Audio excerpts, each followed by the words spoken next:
to meet with us to talk about some of the articles that we still need to discuss. And I thank all the three of you for being here. And I think we'll do that and then come back to the budget issues and any additional information you have about the budget. When we're done with that, so that we can get to the petition articles right away, if that's agreeable. And I would propose that we take these up just in the order of 29 and 30, and then the zoning in the order that the zoning articles are presented. But then leave that to Jonathan too, as to whether he wants to vary the zoning order of zoning articles. Otherwise, we just take them in order.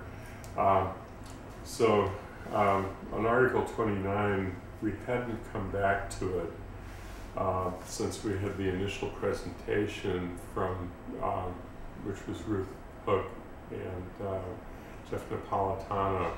We did have one subsequent meeting where we met with the police chief, and then Jeff attended that meeting also. There were two things that were left out there. One was that we had asked the police chief, hi Marilyn, we just started. That's okay. Literally just started. We had asked the police chief a question, and the question that had been posed to him was whether there was any specific information that that he could find, or that Captain Gunderson could find, about whether there was a grant requirement that would be implicated by a decision of the town to enact the bylaw that's been requested. I did hear back from him this week, and what Chief Livingstone said is that Captain Gunderson was not able to find a specific grant condition, and that he remains concerned, as does she, that these substantial grants are out there, that this could affect our relationship with the Department of Justice, but there is absolutely no way of knowing that if they didn't fund us because we had taken this action, they are more likely to just not fund us and come up with us to imagine what the reason was, or it might say to us that there were just more grants than they had money for, but they would never tell us that they were doing it for this reason, and that is the likelihood of what would happen. And it becomes, for what the committee wants to take it for as far as information. The other thing that we had hoped we would have is a legal opinion from town council, but as I pointed out last week, any town council legal opinion goes to town manager, and it's up to the town manager to decide whether to share that or not. And so far, he is not, unless you're aware of something different. No, I'm not aware of it, or have I seen anything myself, so. Yeah, so that leaves us with a little bit in a void of one very piece of information that this committee requested. Ben Groskup is here, and he's representing the petitioners group, and so I just want to acknowledge that for the committee, and see if the committee has any thoughts about what we want to do regarding 29.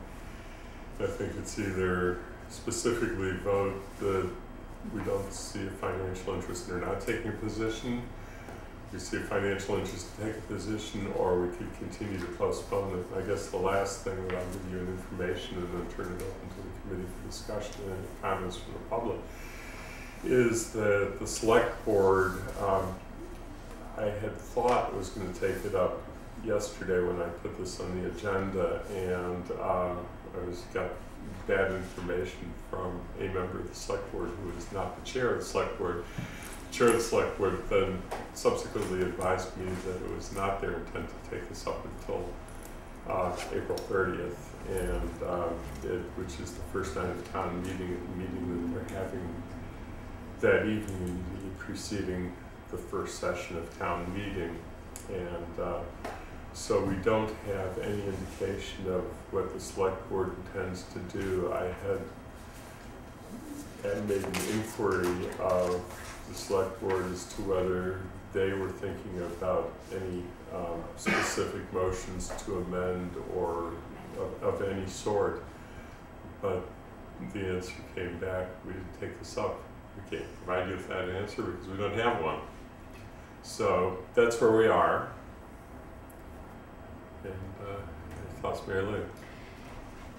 Well, as the finance committee member, we, as you say, we're not definitely sure that this would impact our grants, but even on a slim chance that it would, I think that that's a lot of money that we don't have unless Mr. Pooler can tell us that we have $300,000 to hire additional police officers. I mean, we saw what happened on the weekend. We're just short-staffed, and they're going after $300,000 in the future to fund some officers.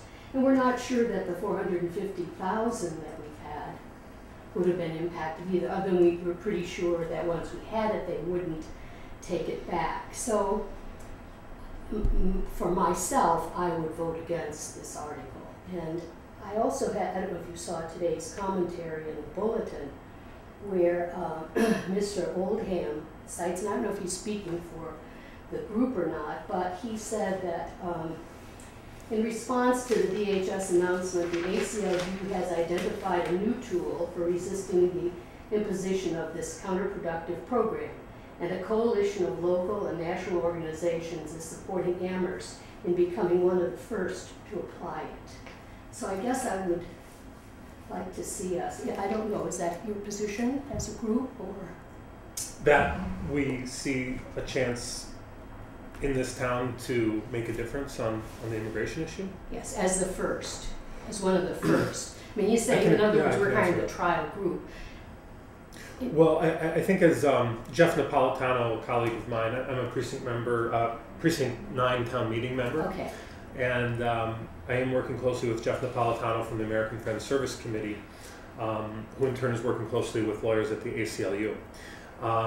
What is unique about this action is that it's a binding bylaw. The city of Springfield and the city of Northampton have both passed non-binding resolutions at their city councils asking for this policy not to be implemented. What's unique about this is that it's a binding bylaw that's would be issued by the legislative authority of the town meeting rather than an executive order. I believe Mr. Napolitano explained to this committee that 2 cities in Connecticut have issued executive orders to the same effect, citing the same part of federal code.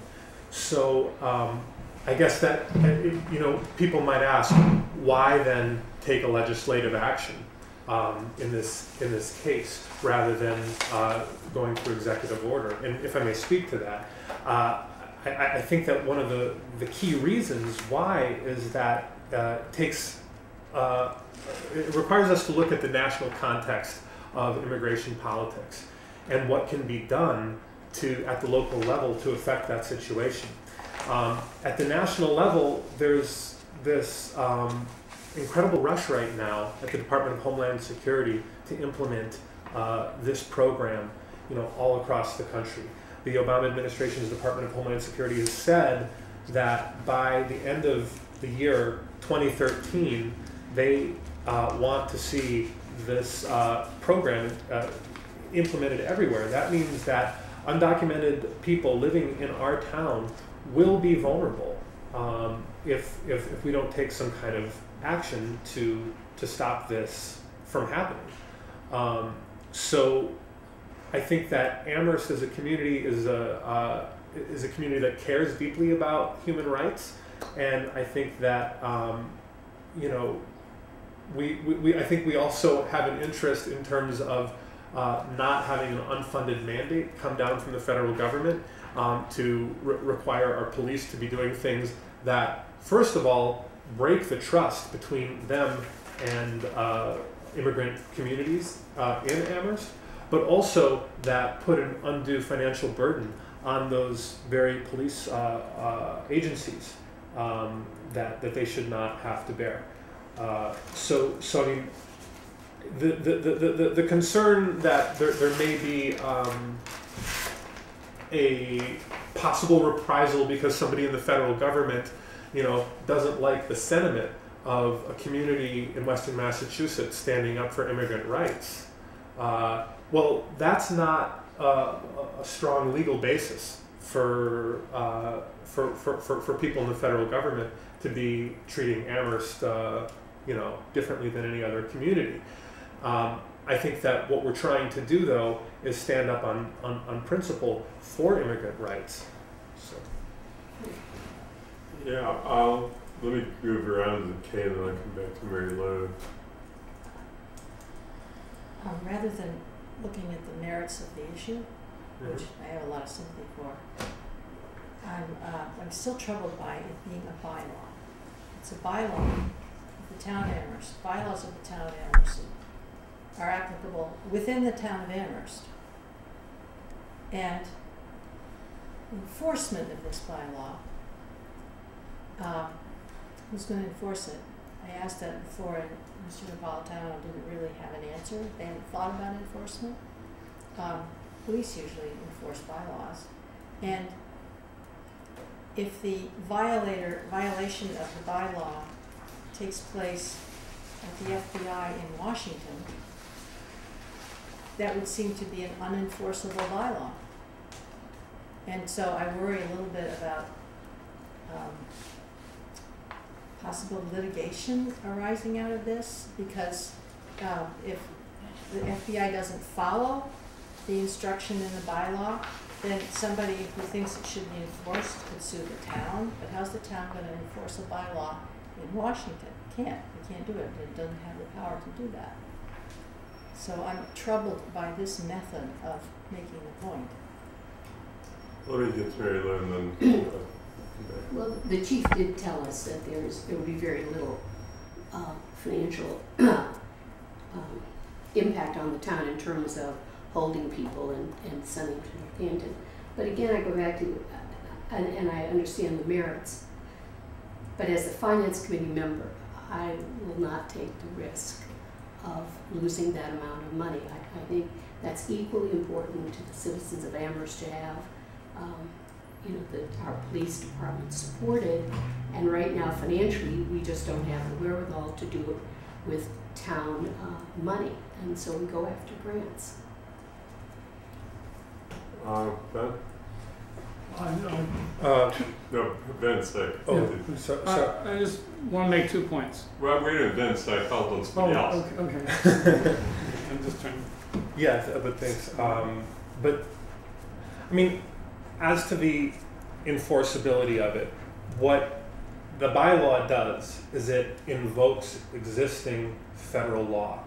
So this is not an issue of preemption. Preemption, which is, preemption is an issue where a government at a lower level makes a new law that contradicts a federal law. So this is actually consistent with federal law. It's going on this idea that even federal state power has laws which limit the exercise of that power. And we are finding parts of the federal code that do that and then invoking them and simply saying we are going to exercise this right that we get from the federal law. So obviously, the FBI clearly has a political agenda right now, which I think is different than its legal authority.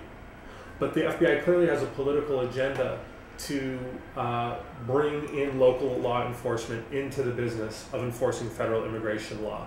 And we know the incredible deleterious effects that has when that happens. And there are many parts of this country already where that is happening because many local jurisdictions are voluntarily signing up with this non-legislated administrative program of ICE.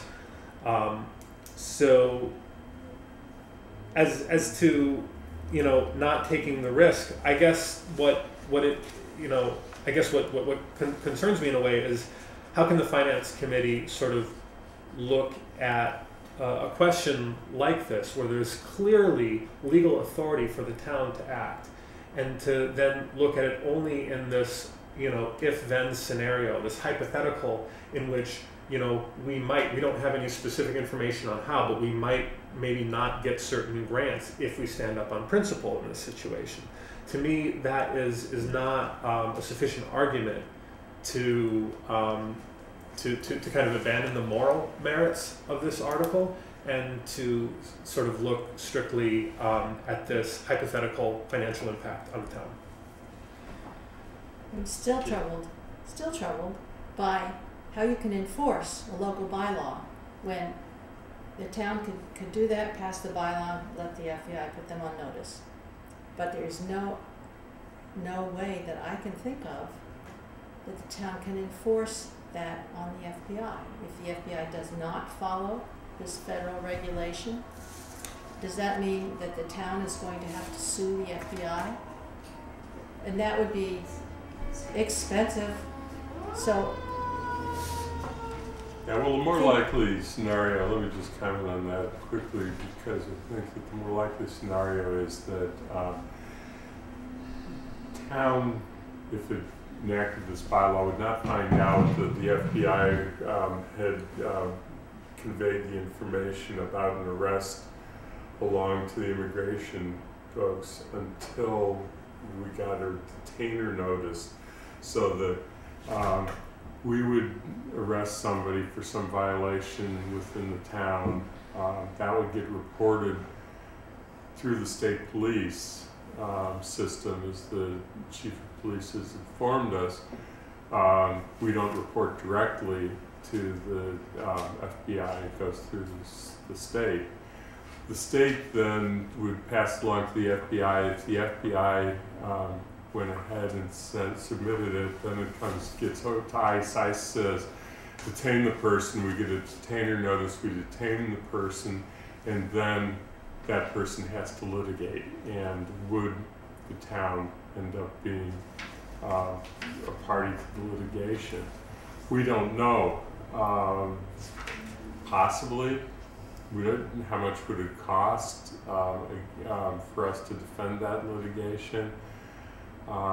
Again, we don't know. It depends. I mean, I'm assuming that we wouldn't be the only defendant. The FBI would also be a defendant in the lawsuit, in the third federal government may be picking up a larger share, but there is this unknown question about litigation costs.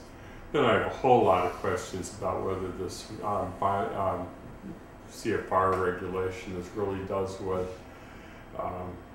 is purported to do, and as Kay raises an interesting additional point, is whether we would be under some obligation to try and enforce our own bylaw if the FBI took a position that it was not applicable, whether valid or not valid. And my reading of the regulation, my understanding of the law, having practiced a little bit in this area of law, is that this is probably not an applicable regulatory provision, and it's being bootstrapped beyond belief, and the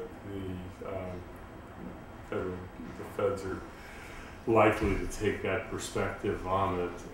So I do think that there is two litigation questions. One Kay raised about whether we would be obligated to litigate to enforce our bylaw, and whether we would get sued if the bylaw was in fact not enforced.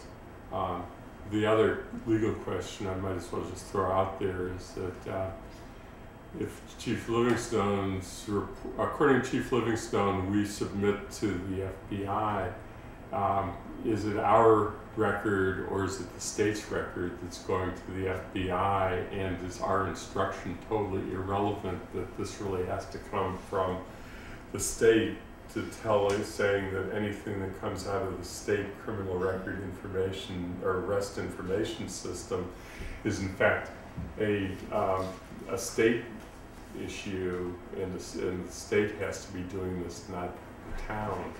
So there's a whole lot of legal uncertainties out there about this. So I'm going to be trying to limit to the, because we do want to move on to the other things. But if you, a couple of minutes, I promise, I said Larry, guys, Vincent, and Ben, I want to come back to the committee and decide whether to pose the question as to whether we want to make a decision tonight or postpone until after we hear what the select board does on April 30th. But go ahead, Vince. Well, I think that it probably would be wise for the lawyers from the ACLU to speak directly to the town council and to consider all these matters and to see if they can arrive at a mutually agreeable assessment of some of the issues that you've raised. So that's point number one. I think that if these are legal questions, and the proper way to deal with them is to have the proponents, the ACLU being one, and the town council speak together. So I would hope that that would be something that the finance committee would recommend, and then come back to the article after such a meeting. I'll report on that in a second. Go to your second point. Yeah, the second thing is, I think that we should, in addressing this issue, we should not, this is a federal regulation, not a law. It is the regulations adopted by the FBI to govern its own conduct. And I do not think that it is appropriate for any town official to assume that the FBI would violate its own regulations. If the regulation applies, if the ACLU and the town council agrees that the regulation does apply, and that our 45-cent stamp and a letter accomplishes the goal of the petitioners of limiting the distribution of the material to the FBI alone, I don't believe anyone should be getting up on the floor of town meeting and claiming that the FBI is going to violate its own regulations. That I think is quite unfair to the FBI and to our ability to deliberate rationally. The third point is that instead of worrying about the hundreds of thousands that we might get in grants, we should worry about the millions of dollars we spend every year on police services, because in fact the reporting of this information in such a way that it deters individuals from reporting crimes that either they witnessed or that are committed upon them or their property, I think is a far more important impact than the potential impact on a grant application. We spend millions of dollars every year on police services. We have reporting things online so that citizens of the town can report to the police things that they see. If people get the feeling that if they report, they may be putting themselves, their families, their neighbors in jeopardy, they will not report. And police agencies, the same police agencies that argued against the Florida law that resulted in the killing of this 17-year-old boy, because they understood what would happen, are opposed to this as well. And they're opposed for the very same reason, because it will complicate their efforts to effectively police the communities who have called them to service. Finally, I would refer the committee to Nancy Eddy's statement in 1977 regarding the Connecticut River diversion, which was an article that I proposed. And her viewpoint was, as she stated to town meeting, that we should not be deterred from taking an action that we believe is correct, simply because there might be some negative feedback from the agencies that we're addressing the issue to. The issue was raised as to whether, well, we might need Quabbin water sometime in the future, and if we oppose the Connecticut River diversion, they'll take that into account. And Selectwoman Eddy made the point quite forcefully that is not a good basis for decision making by town meeting. Okay, let me see, I'm finished. Ben, and then I really want to move on to your petition article too, and so I want to get to the straw vote. Ben, did you have anything else? I very much appreciate all the things that have been said, and I think that we should, along the lines of Vince's third point of, we should not be deterred in taking the right action, is that, it seems to me, not being a lawyer, that, there's a clear situation here where the federal law is providing some authority to declare which purposes criminal data originating in this town can be used for.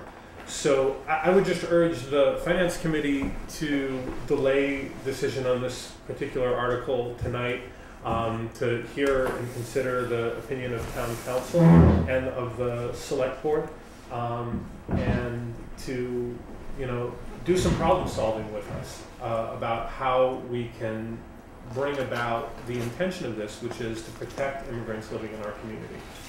To answer one question that Vince raised right at the beginning of his comment, I actually saw Joel Bard this morning, and I thought that Jeff was going to be here, and I can pass along to him directly, but Joel said that he would be willing to talk to the ACLU attorney, and invited her call or us providing her phone number to him. So that actually is something that I already raised with Town Council this morning. You're talking about the FBI not violating their own regulation. I think that's the question that I was raising earlier. I think that there's a serious question here as to whether this is the intended use of that particular regulation, and whether that regulation is applicable here to this particular thing, so that the FBI legitimately could say that their action is not in violation, but that's something that can only be found out through litigation. And the question is it in the town's financial interest to become party to that litigation? When we get back to the financial question, another point you made is about the cost of the police department. I do remind you that we're talking about $500,000 worth of grants, essentially, because it's $200,000 is a rough figure of what the expected grant is. The current grant, I think, is 180,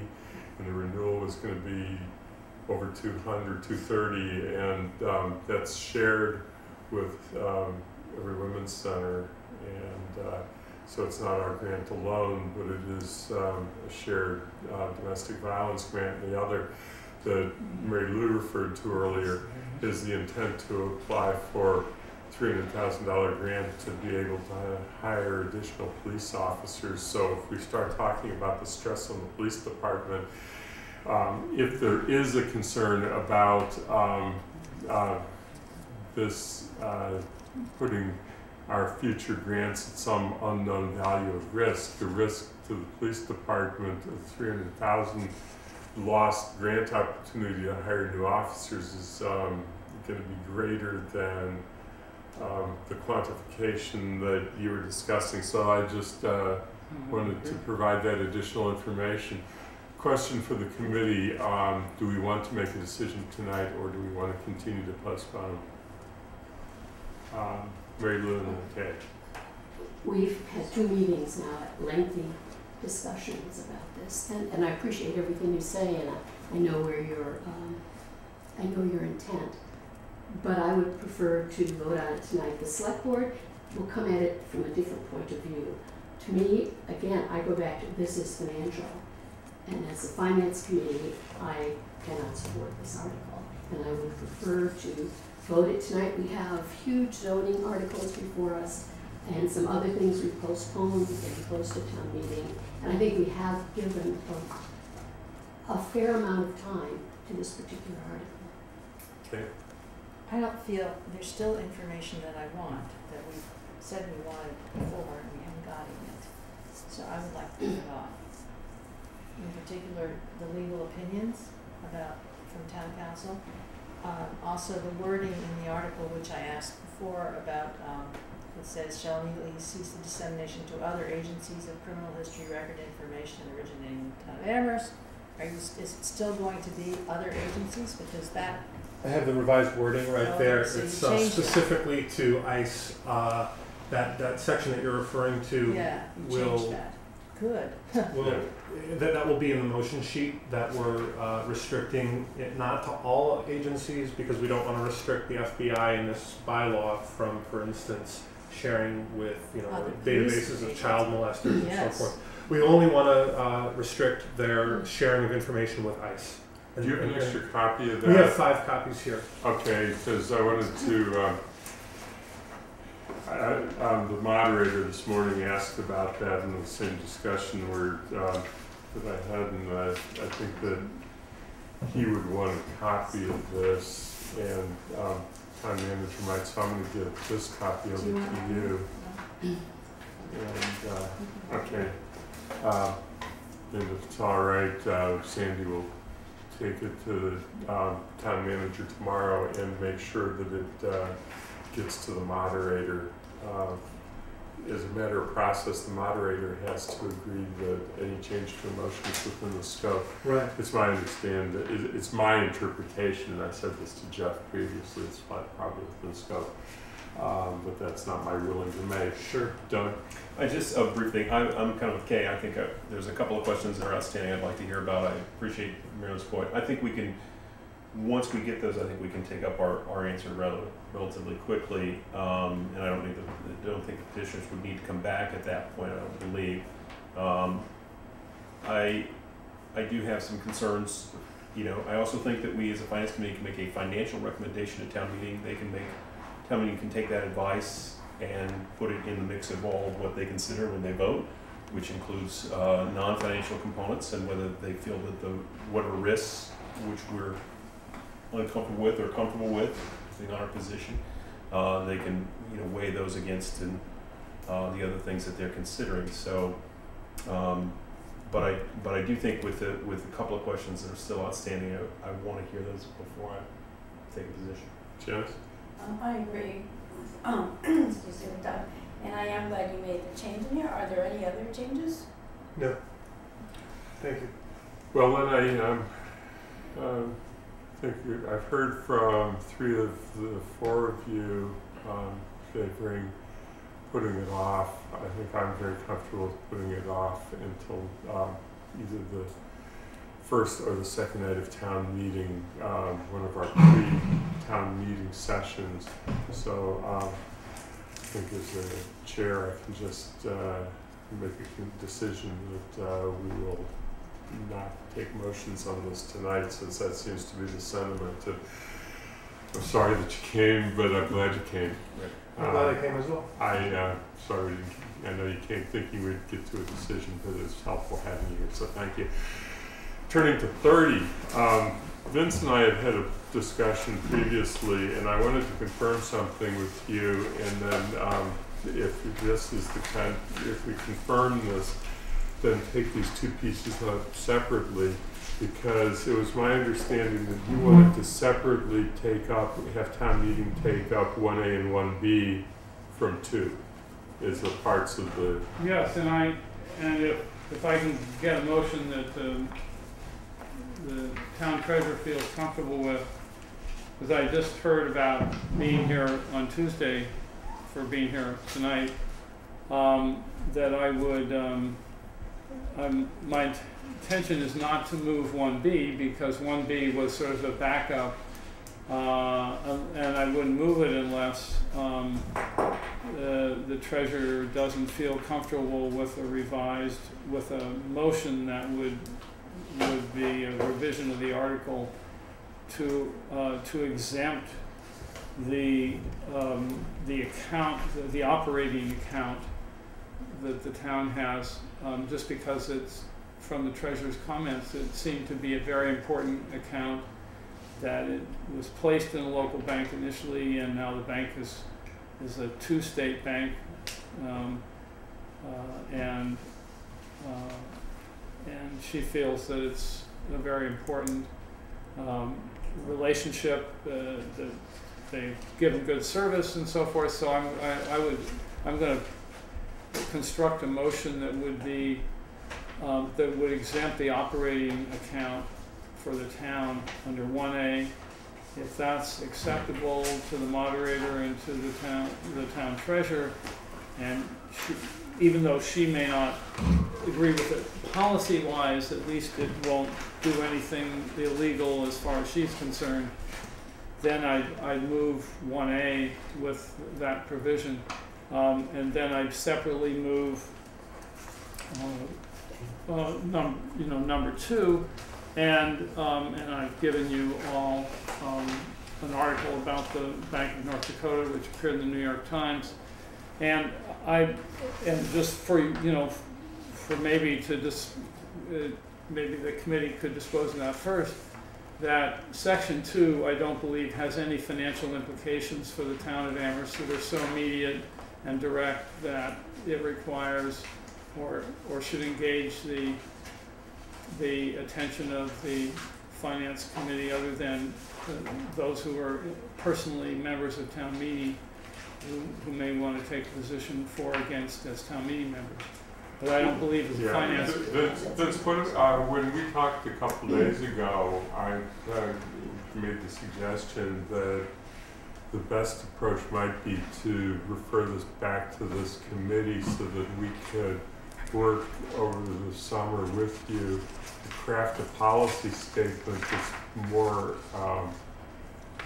global in covering all investments of the town, and that covers that addresses the issue that came up with the operating account in a neutral fashion that might work best for the applicability of the treasurer. And so I was wondering if you've changed your position on that. Well, I actually articulated the same position that I have now, which is that I believe that the best way to inform the Finance Committee desire to formulate an investment policy is for me to make a motion at a town meeting and to speak to that motion and to have others speak to it.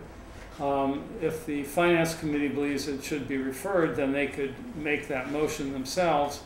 And but at least by having that happen, the result would be that they would hear from someone other, town meeting members other than myself regarding investment policy, people who may not show up to a summer discussion of investment policy. And so I'd rather have the Finance Committee's investment policy decisions informed by more people than myself. And I think the best way to do that is to engage the town meeting by making the motion, by hearing from people. If the Finance Committee wants to make a different motion, like a motion to refer, then we can have a discussion at town meeting about that. But at least the discussion will then engage more individuals than myself, and I think that that's, at this point, given the catastrophic results of the conduct of certain banks in this country, that's more appropriate than having it be solely confined to me and the committee talking about it this summer. So I'd prefer to do it that way, and I think I indicated that a couple of nights ago. Yeah. No, what I had understood you to say, I don't want to disquote you in any way, and I certainly was intending to, that it was always my understanding that you would make your motion and speak to your motion, right, and that no referral would come by agreement, referral would come by subsequent motion from this committee if we so chose. Or some other committee, whatever you want to do, or by an individual from company. That's fine. I think that's probably the best way to do it, because it will engage more individuals than, than the committee and myself. And I think that's what's needed at this point, given that the situation we're dealing with is one that has essentially touched the lives of literally every person in this country. So let's, we discussed this before, and you did bring, we think we had a good discussion. I think for the sake of our committee's process, the question that we should be deciding is whether we want to take a position on the article and whether we want to state an intent now that we report in our supplemental report that we will make a motion to refer back to this committee. That's our positional statement. It's not a matter of town meeting process, because I think it's clear that Mr. O'Connor is the petitioner, will be called on first and will make a motion under the article, and if we did that, it would come second. So I turn to the Finance Committee on the 1A question, which is what we're really at, is to how we want to proceed. Okay. Well, at this point, I don't see what else we can do but recommend against passage of this article, and state in our explanation that we intend to amend it to refer to the Finance Committee for a more extensive review of investment policies. Because we can't take no position on this. It has a direct financial impact on the town, and I don't want to support it without a further look at investment policies and the relevant laws. You could actually take a position that you're going to make a motion to refer rather than to oppose it, because if your motion, if you stand up and instead of making a motion to refer, you recommend against the article, then the article may come to a vote on the floor of town meeting only on my motion, and I can't divine the intent of town meeting, but I think on this issue that there are many people who might vote for this article if there were not another motion on the floor of town meeting. If there's just opposition without a motion, I think that your opposition may end up in the minority.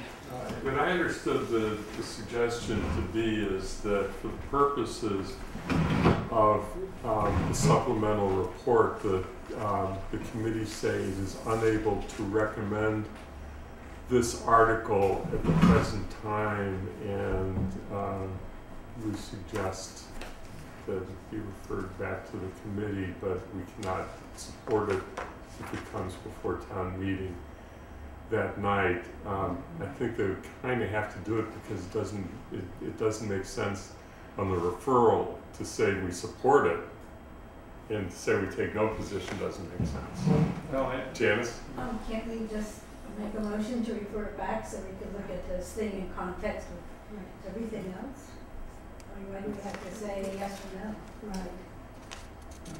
Okay. Because it's the article on the warrant that we're recommending or not recommending or taking no position on. But things get referred. Yes. They do, but that comes usually as a motion at town meeting. And it would have to. It would have to.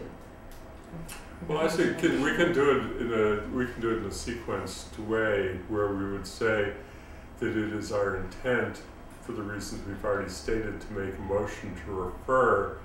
If the motion to refer fails, then our position is recommend, don't recommend, whatever we vote. So we could state first our intention and our reasons to do the motion. I don't think. I think that would be a legitimate process. Why can't you recommend to refer? We can. I mean, we can state our intent. Say is our initial report. Say in the report that we've looked into this and think that it needs further development, and therefore we are going to make a motion to refer, not taking a position to support it at this time, but leaving open the question of course, after something comes back, if it ends up coming back as a bylaw, may or may not, who knows, but that would deal with it then. Kate. If that's our recommendation, that we want to tell people we're gonna recommend, referral to the finance committee, that's what we're gonna say. Mm-hmm. What if we make that amendment and it fails? Then do we have no position on the whole article? No, that's not good. You can say that if the motion, I mean, you can say this what the chairman said, which is that if the motion to refer fails, then your position is that it's not provident, you know, it's improvident at this time. And right, if the motion fails, then we recommend against it. Yeah, I mean, I've been through town meeting recommendations enough, and I've heard enough committees say the very thing. So I think it's actually possible. I think what we need to do is also consult with the moderator about this, because I think that we actually are fairly close to an agreed process. That petitioner wants to be able to make the motion, wants to be able to speak to the motion, and wants to make sure that during the course of the evening that there are others who have the opportunity to speak on it. I think that can happen. I think we would like to see it referred back to the committee, and so that some work can be done on an investment policy. I think that all of those things can be achieved, and we just have to work with the moderator to get them done. So I think that what would be appropriate for this committee tonight is just to make a decision that it will that it is its intent to refer, to make a motion to refer. Okay. I move that in our explanation in this article, we state that our intention is to make an amendment to this article, to make a motion that we amend this article to, I have to write this down because I'm taking minutes, to refer this article back to the finance committee. Yeah, actually, the technical thing is that we're not amending anything.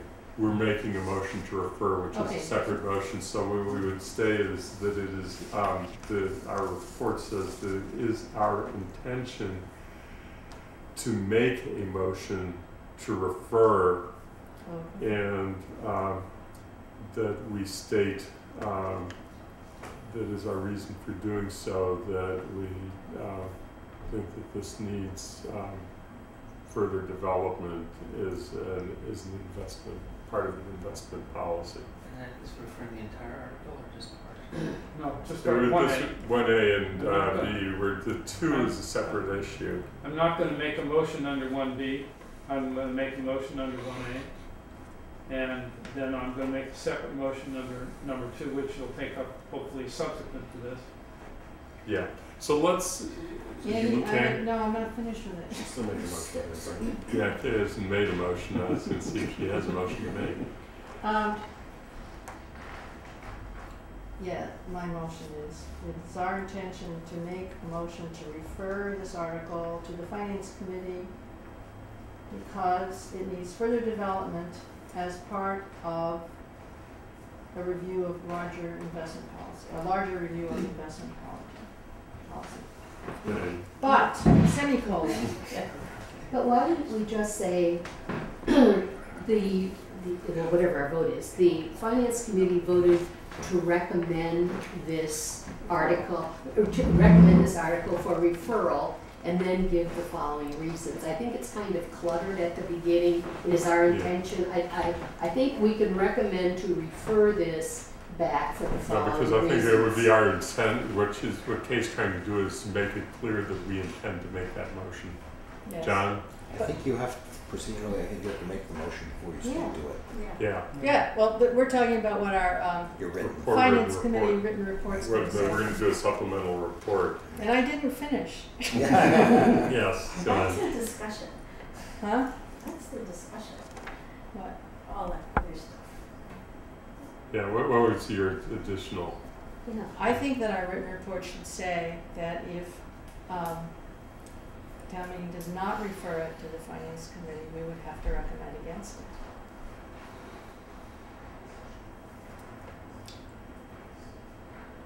We'd have to vote on What? that. Tonight? Vote, right. Yeah. So the motion though, as we have the finance committee booklet set up, it's the finance committee voted to whatever it is, and then the vote. So in this case, we're saying the finance committee recommends referral of this article, We could recommend referral, that's. recommend yeah, referral, yeah. and then the vote. And then in your explanation, you've said all those things that really make a lot of sense. Yeah. I think, I mean, that's great, but I still think, we're talking Well, about- have you made a motion? I don't know. I'm asking It keeps getting, The question I have is whether or not the subsequent, the part of the motion that's dependent upon the first part, whether it needs to be a part of one motion or it has to be two distinct motions. Yeah. As far as this meeting tonight. As far as this meeting tonight, I don't think we're so strict as to not be able to consider two-part motions, but we can keep it as two separate motions. It doesn't matter, but I think that they both parts need to be made either together or separately, and so I just want a motion on the table so we can all right, finish. So that's my interpretation, is that it's two parts in one. Which, what's the second part? well, the second part is that if the If town meeting referral doesn't refer, then we do All not right. recommend. All right, Right. So motion part one, Okay. Okay. or first motion. I move that we recommend referral of this article to the finance committee because it needs further development We don't- as part of a larger investment policy. As opposed to it's our intention to make a motion, Yes, so we're going to start at the beginning. We support referral. yes. Finance committee recommends referral to the finance committee.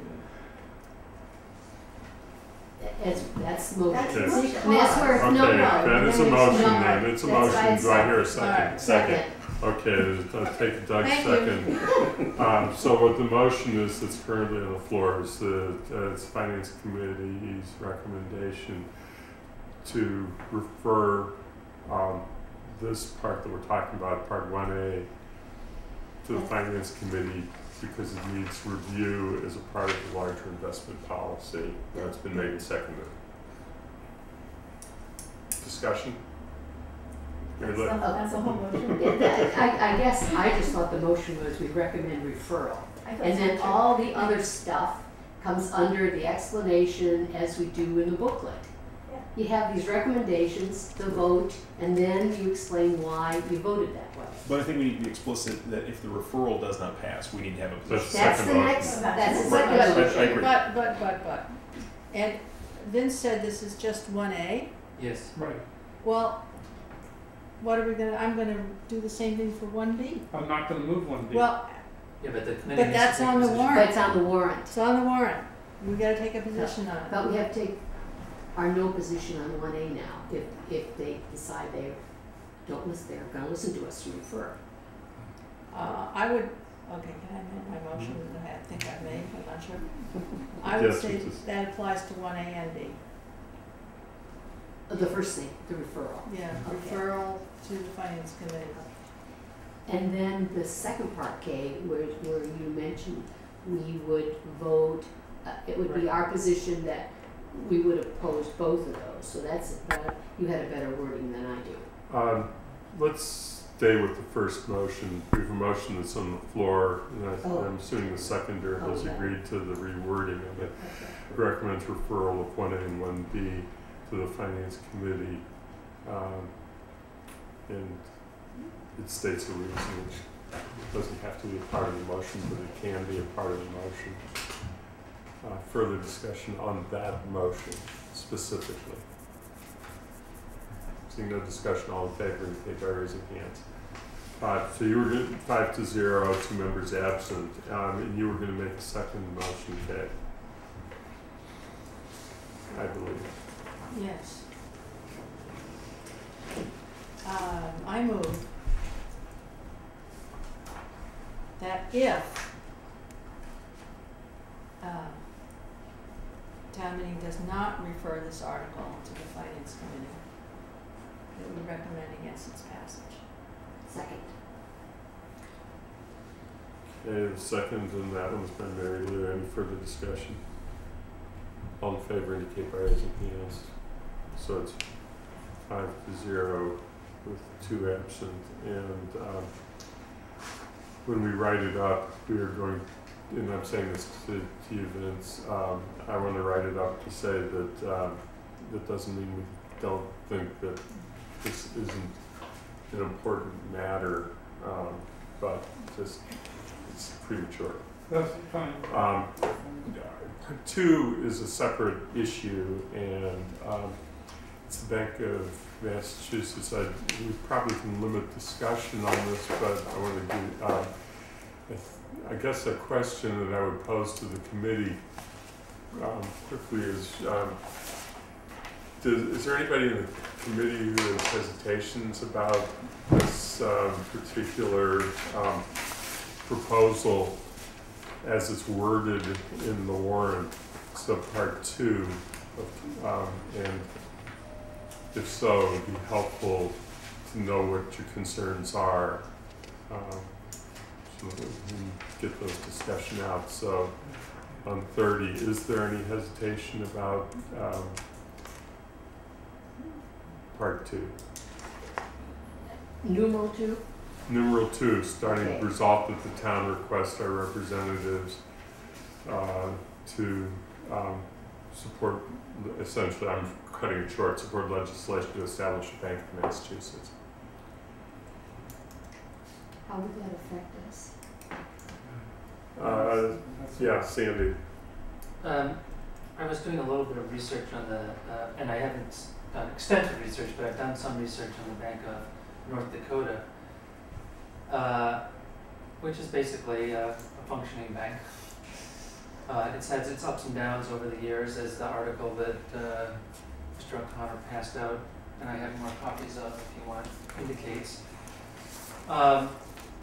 But it's not clear to me that, and again, I haven't fully looked at what its purposes are, but there's a whole set of possible investments that this bank could do, which,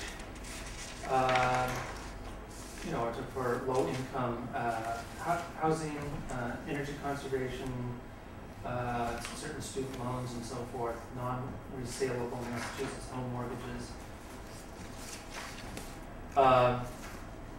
I don't know that this is really the same as the Bank of North Dakota. It's a very limited list, and I don't know that this, quite frankly, is a list of investments that's viable in terms of getting a return. There would definitely be, it seems to me, as laudable as some of these things are, a trade-off between the purposes that are listed here for investment and your ability to actually make some money. So I do have a question about that. Again, I think it's pitched as being the same as the Bank of North Dakota, but I don't know that it is. And maybe Mr. O'Connor can speak to that. Well, that's why I added the final phrase in the first paragraph of the second section, which says, and for such other purposes as the general court shall prescribe. Because ultimately, whether they do this and how they shape it will be up to them. We can make suggestions. The student loans was actually one of the things that the Bank of North Dakota does, and did, and which I think greatly benefited North Dakota. So I don't see this, especially since this is a request to the legislature. We are, in the nature of the request is broad enough so that the items specified are suggestions, but the final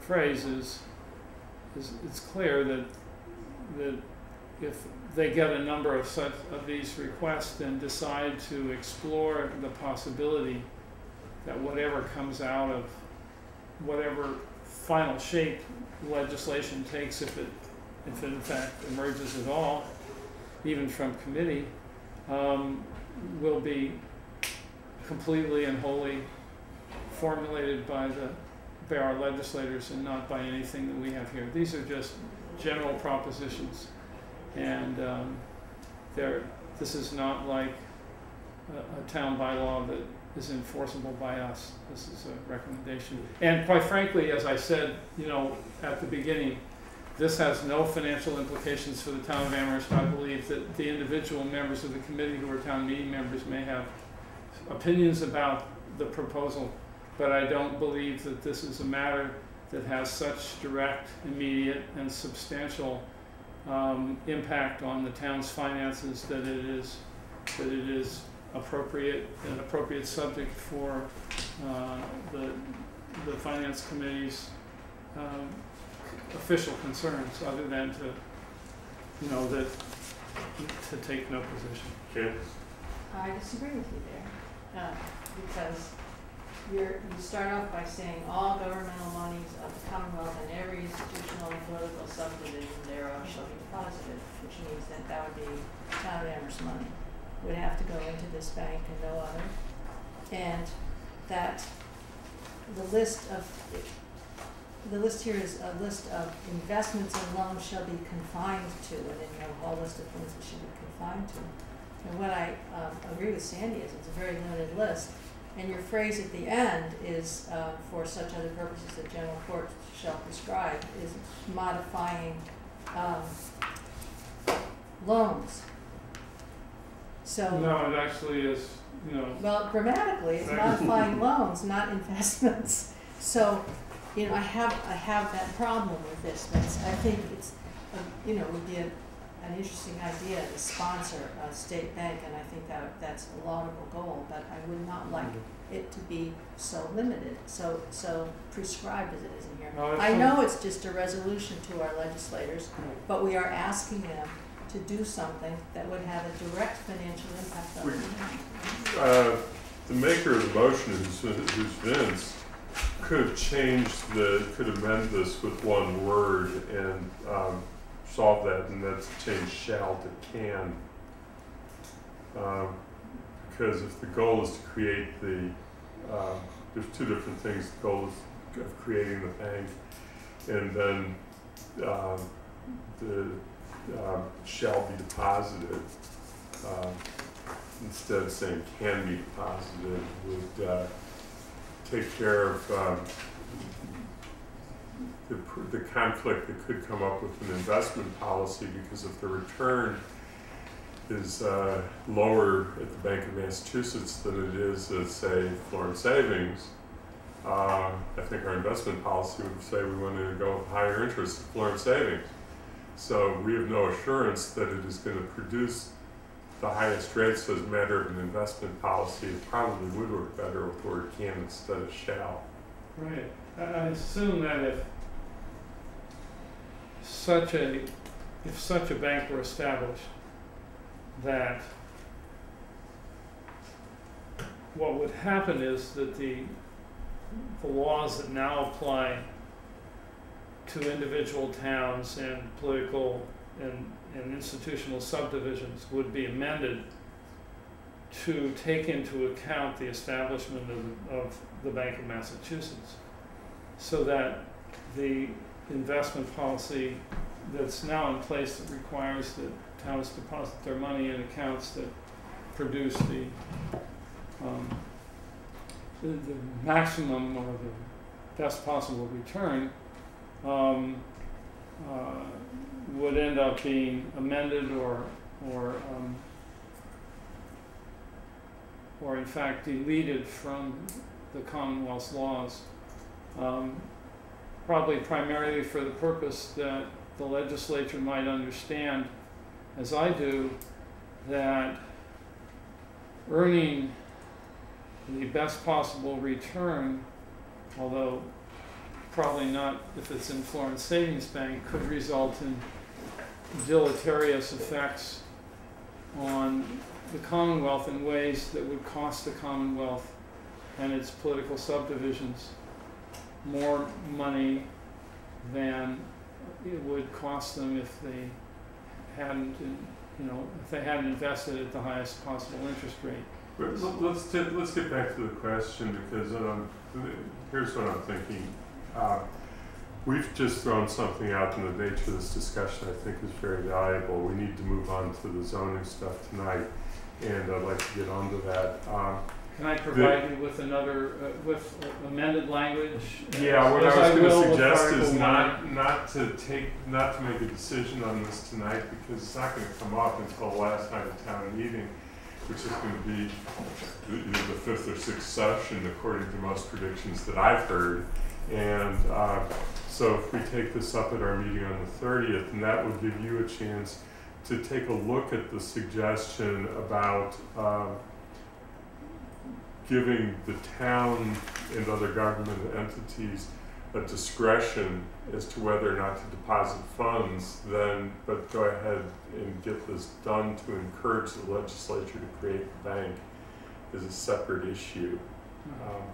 And so if you think about it with the word shall and can, and then get back to me, and then we'll take it up. It'll be a very brief meeting, because we always do it before town meeting.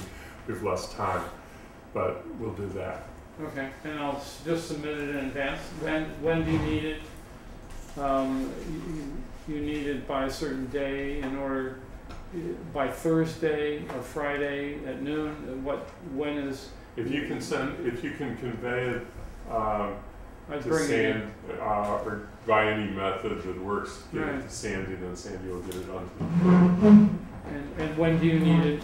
You need it in order to get it to the committee so that they have it by Monday the 30th. When do you need it by? I don't need it by the 30th. I think we need it for a subsequent meeting, so I would say a week before the third meeting. So let's see. I'll get it to you the first week in May. That would work. Is that okay? If That that works would for you, work. then that's when you get it. Okay. Okay. All right. Well, thank you very much. You're welcome. So we will postpone consideration of, continue to defer consideration of part 2 of this article. And that will enable us to get into zoning. I thank both of you who are here for zoning for your patience. And you've received the questions from the committees. I was hoping that Anurag would be here by the time we got to this, but I think we need to go. So, Is there anyone who does not have copies of the base document? Who's wants it? Just making sure.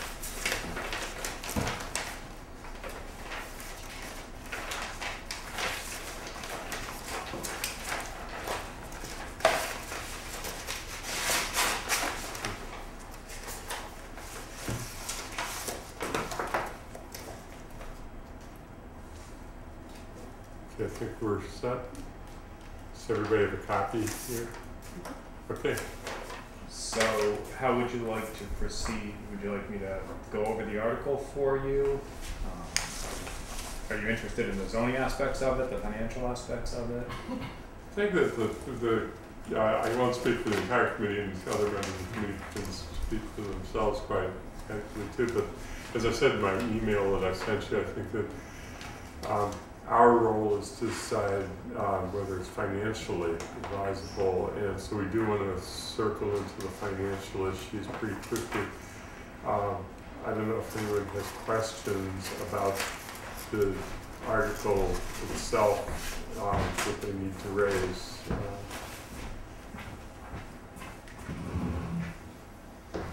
So, anybody from the committee want to hear anything on the article itself before financial implication?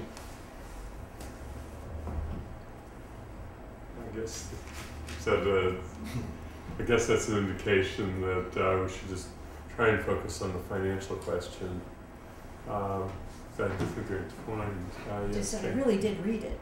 I read everything, so yeah, what we have to decide on is the financial implication. Are there particular questions about that, or you'd like to broaden?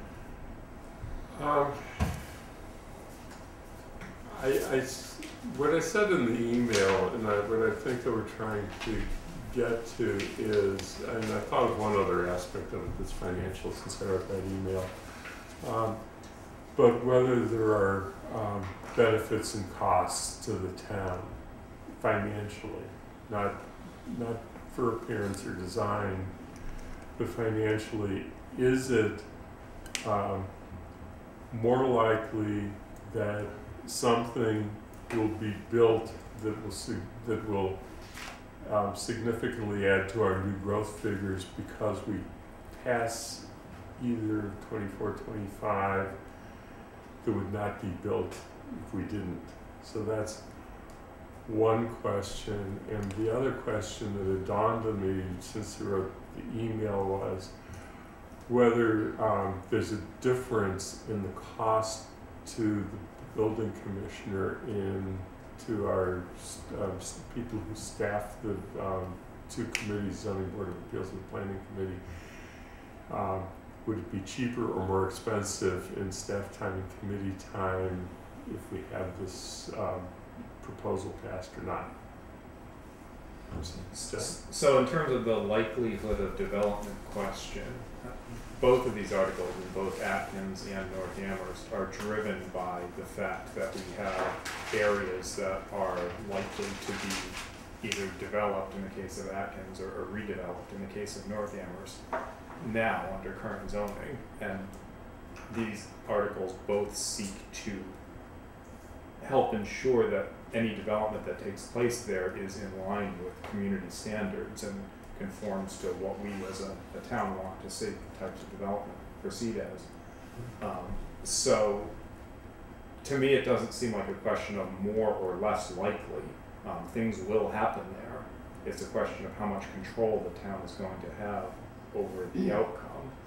So I would say that it makes it substantially more likely that we will have high value, high quality development there, more suitable development, which I guess I would argue is in the town's financial interest in terms of helping maintain property values, probably having higher value of the development itself. You're more likely to get a good outcome, I think, than we would under the current zoning. In terms of the question of time, staff time, committee time, building commissioner, it's hard to say for sure, but I kind of see that as being a wash. It's an additional layer of regulation, there's no question. But in other ways, it brings a much greater sense of predictability to the development application process, because the regulations literally state what your development is supposed to conform to. That there's specific guidelines about building site layout, building design, things like that.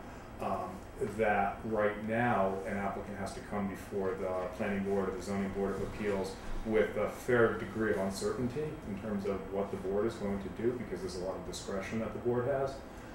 And so that often involves staff time, committee time in sort of hashing out what's going to be allowed, what sort of conditions are going to be imposed on the development, and so on. And probably imposes additional cost on the applicant in terms of having a wider range of designs that they might need to have prepared to deal with the fact that there's not as much predictability when we get to the permitting process. Whereas we think that what's going to happen here, if this were to pass, is that an applicant would be able to look at the regulations, have very specific guidance on what the community is looking for in terms of various aspects of the project, and be able to come to the board with something that meets the specific guidelines that are laid out in the regulation, and have a higher degree of confidence that the board and staff will be able to act quickly and hopefully approve the project. So in that sense, I think that it will streamline things, which seems a bit counterintuitive because, as I said, it is another set of regulations, but it's a set of regulations that is designed to make things more predictable. If I may, the way in which intake for projects often works is that developers or property owners will come in and sit down with staff, sometimes numerous times, to try and figure out how their project meshes up against the bylaw. Sometimes their consultants will come in.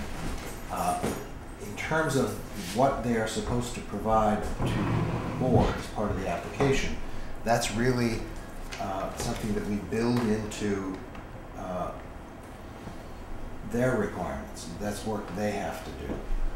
And this will probably require some minor adjustments, for instance, planning board rules and regulations, which govern the kinds of submittals that are supposed to be accompany any specific application. But again, it goes back on, it's the applicant's responsibility. Staff time is there to help them make sure that what they're proposing fits within what the bylaw is saying. As Jonathan said, the more the bylaw is telling them how to do that, the less work there is for us trying to interpret foggy areas. So I would just reinforce what was said. I think that there would be probably a wash, but I think actually coming out the end of it, you'll have better products going before the board. Janice? Will there be costs to the town to improve infrastructure in either of these locations for developers, private developers, let's say? Is there a town involved cost? No, the zoning itself would not impose any cost, direct cost to the town now. Yeah, Doug. So to the first point that Mr. Keith made regarding the having the development that's likely to happen in either one or both of these locations be more in concert with the town's wants, and trying to get a sense of, for lack of a better term, sort of value or around that point. Are there other places where this has been implemented and has been implemented long enough to have a sense of how it has impacted the property values of the things that have been built, as opposed to what, a place that didn't put it in place? Sort of not that two locations that are in different places would be comparable in a one-to-one basis, but just to get a sense of, does it really create an outcome from a product, from the standpoint of a greater property value? Quite frankly, is the question we're going to ask, because the having an aesthetic that's better, having a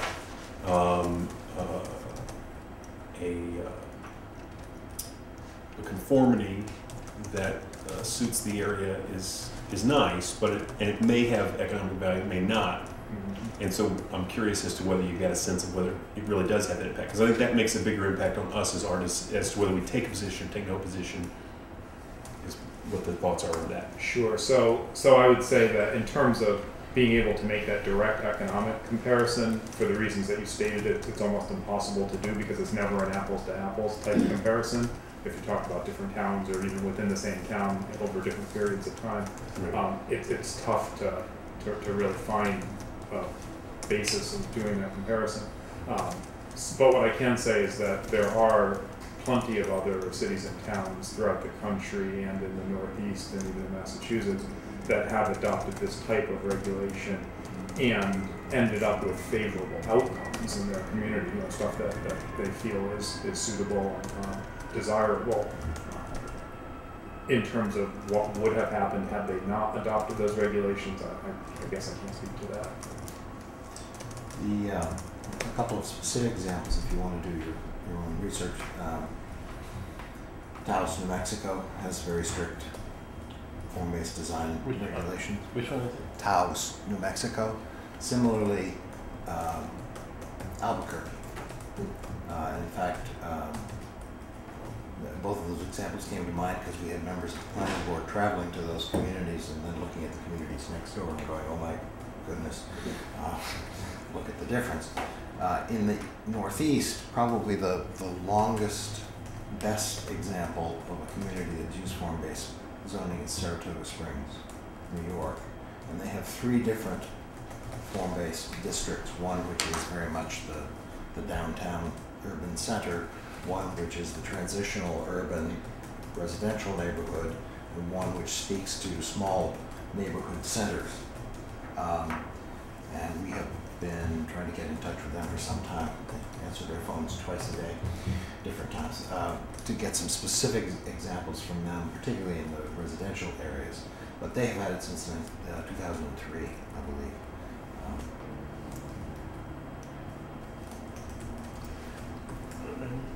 Yeah, and Any examples in Massachusetts? Mashpee Commons, there are a number of communities, we can get you a list of communities. Lowell is another Lowell one. has done it quite a bit. We salted one of our interns there. which is this, Walpole? Lowell. Low. What happens in Massachusetts and in other places is that, particularly in larger cities, it's often not adopted for the whole municipality. It can be specific sections, so that's what's happening in Lowell. It's a specific redevelopment project in one section of the city, and so it's often confined to specific areas, as it would be in Amherst as well. Yes. So to that point, have there been any legal challenges around spot zoning kind of things, or any complications around implementation in that regard, or that would be a downside step? I'm not aware that of any spot zoning lawsuits. There are probably lawsuits, as there are whenever you change any zoning, but I'm not aware of any that are specific to the fact that somebody has added a layer of different design regulations, which is really all of this is. Spot zoning is, again, Yeah, I think that the question that we were getting at is whether is a phrase that I've heard used, more likely to have high quality development. It sort of gets into the example that we've been given, and whether there's any way to quantify that, because high quality development would mean more new growth value, because just increasing values of existing properties that don't constitute new growth just pushes around who pays the same amount of money. But new growth is what really extends our tax base, and so that if I think that that's the key financial piece here. If I may, one of the purposes of form-based zoning that sort of slides in the middle there and isn't always referred to is not just appearance but function. One of the things that happens when you are able to better control the layout of sites is to ensure that they will work better over time, so that even if you have a certain set of tenants in a new building at a certain period of time, that building continues to work well and can retain its value or increase its value over time more substantially than a building that's built suddenly, a car dealership. Sits by the road with the cars out front, and then over a period of decades declines in ways that make it lose value. So the retention of that, the creation of a higher initial value and retention and increase over time in value, I think, is also something that this attempts to do.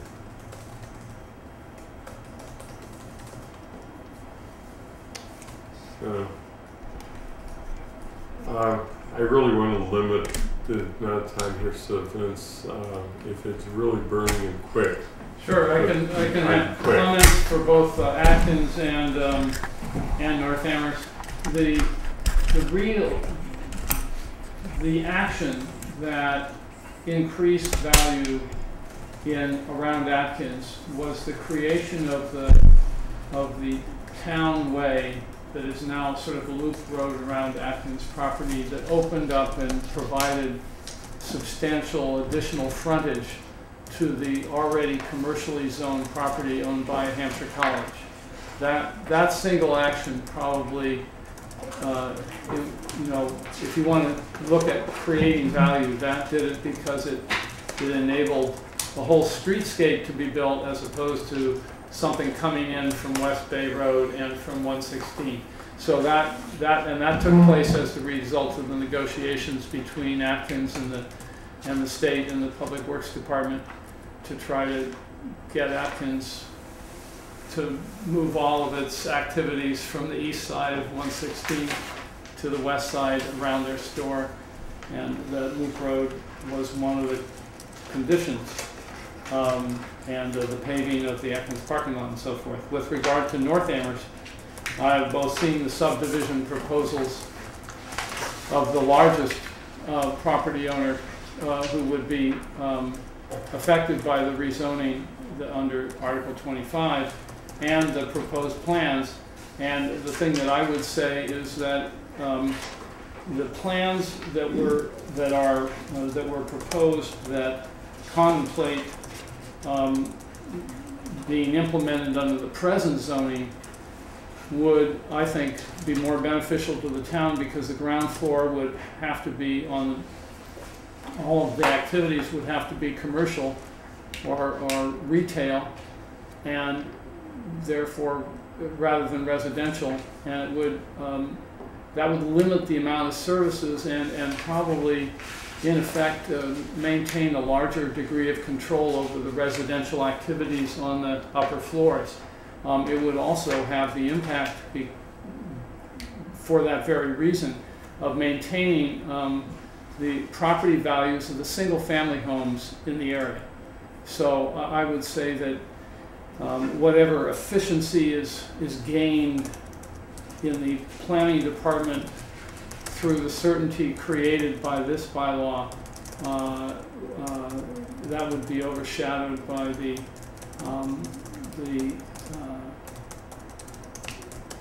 type of construction that would take place. In other words, under the current zoning, where you'd have commercial retail on the ground floor, that doesn't require as much service in terms of police and other things, and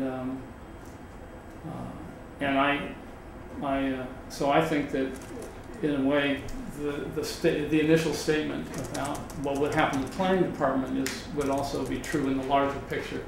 It's sort of a wash, and I think it's probably unknowable by any of us, including the Finance Committee, as to what the actual impact will be, and I think it's open to speculation. They have their opinion about the impact on the planning department. I have mine about the impact on North Amherst of leaving it in the present zoning, but I don't think anyone has any certainty about that. And I'm of the mind, as I was am on other articles, that the Finance Committee should recede or retreat to its former position of the previous century, which is to not take positions on zoning articles. I think there have been some zoning articles where the specific value is because there's an immediate owner is determinable, but in this case I just think everything is speculation. Yeah. No, that is the discussion that we've been having. I think that an example that you've just given is helpful to ask one of you two. The area around that loop road that Vince was referring to around Atkins is presently, as I understand, BL, and it would change to the new Atkins Corner under the proposal. And so what this comparison chart doesn't show BL, so I was having some problems with it. What can be done with Atkins Corner that cannot be done in BL or vice versa? BL allows a limited set of residential uses, as do both the new zoning districts that are proposed to be created. Obviously, a substantial difference is that under the existing BL zoning, we wouldn't have any of the form-based community controls over the form of what gets built there. So you could essentially do, in terms of look and feel and physical function of the place, the developer or the applicant could do whatever they wanted or whatever they can get past the permitting board. Whereas under the proposal here, we have a specific set of regulations that would control what gets built there. But generally speaking, both of these zoning districts, Atkins and North Amherst, have been designed to include a mix of uses that's appropriate for a village center area, and BL less so. BL allows a wider range of commercial activity, stuff that might not be as appropriate in the area immediately around a village center. In particular, in North Amherst, it's definitely true of the commercial zoning that's on the ground today. Commercial, Tom, is our sort of densest, most automotive-focused zoning district that we have. So it allows, filling stations and car repair and all the types of businesses that you see along Sunderland Road in North Amherst today. It allows limited residential use in the form of mixed-use development, but in order to do that type of development, all of your buildings, your whole project has to be mixed use. And that's not necessarily appropriate for a village center. A village center, everybody seems to agree that a mix of uses is appropriate. You want to have residential uses, you want to have commercial activity, but they don't all necessarily have to be taking place in every single individual building in the area, which is what our existing commercial zoning requires if you want to do any residential development at all. So, and that effectively limits the viability of that type of project in commercial zoning district. It's not really designed to be a residential zoning district at all, and thus we feel that it's not really appropriate for the area around the village center. So I think that it's definitely the case that it makes it more likely that you could have a viable residential project in that area. We have a proposal on the table now under the existing zoning, but whether or not that actually gets built is an open question. It's not clear that that would necessarily be a successful project. I would just like to note that the question about relative amounts of staff time was one that was posed by the Finance Committee, and was never an objective or a goal of the form-based zoning, as Mr. O'Connor's juxtaposition seemed to imply. We helped to develop this. We have some sense of what would be involved in implementing it after the permit process. It's manageable. Yeah, I think what we're trying to do is figure out whether there are financial implications to what's being proposed, and if there are, then what we would say about it. So, but we're kind of trying to zero in on the first question, whether there are financial implications, and so it was posed as a question for that reason. This isn't specifically financial, but I've been interested in knowing, based on the zoning that is there now, what is the maximum capacity for units and probably people, and the new zoning, what is the capacity for units and people. So, I mean, because we're talking then about fire, police, schools, so I don't know if you can give me those answers. Sure. Mr. Tucker could give you more specific answers, but generally our design process in building these regulations has been to keep it roughly similar. We're not interested in, packing the maximum number of people into any given area. People have concerns about that, and we've tried to respond to those concerns. So the numbers that we've been working with are in the range of 10 to 12 dwelling units per acre, which is how we measure this type of thing. And that's determined by the dimensional regulations of the existing zoning. It actually places pretty strict limits on what would be viable or what you're actually allowed to do. Under the new zoning, we have a footnote in the table of dimensional regulations. It starts to get technical, but in our town center and in the proposed new zoning districts, there's a provision that exempts certain areas from the minimum lot area per family, which is the dimensional regulation that regulates how many specific dwelling units can go in a given area.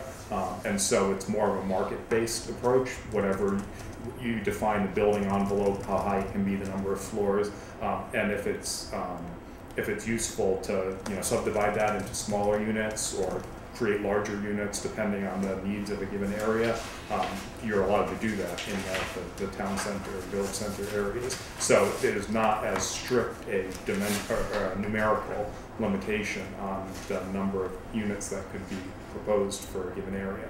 But the developer the consultant that we worked with last summer and fall, in the process of developing these regulations, did some preliminary work in that area and came up with figures that are in the same ballpark as what the existing zoning would allow. So we're not talking about huge differences in terms of the number of people in one direction or the other.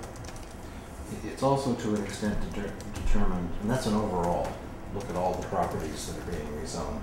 That's the range we're talking about. But from property to property, it can vary widely depending on how buildable the property is, what its shape is, whether, what the slopes are, how close it is to wetlands, and it just goes on and on. You can take the theoretical maximum or average maximum and apply it to a specific property, and you're almost guaranteed that it's going to be less than that. You have to provide parking, you have to provide open space, you want it to be attractive, how is it set back from the road. By the time you're done, you end up with fewer residential units. It depends on what people are trying to do with the property, though. We come down to it depends. We have an overall average maximum, but people could propose to do 5 different things on the same property and come up with very different numbers. Can I follow up on that? Yeah.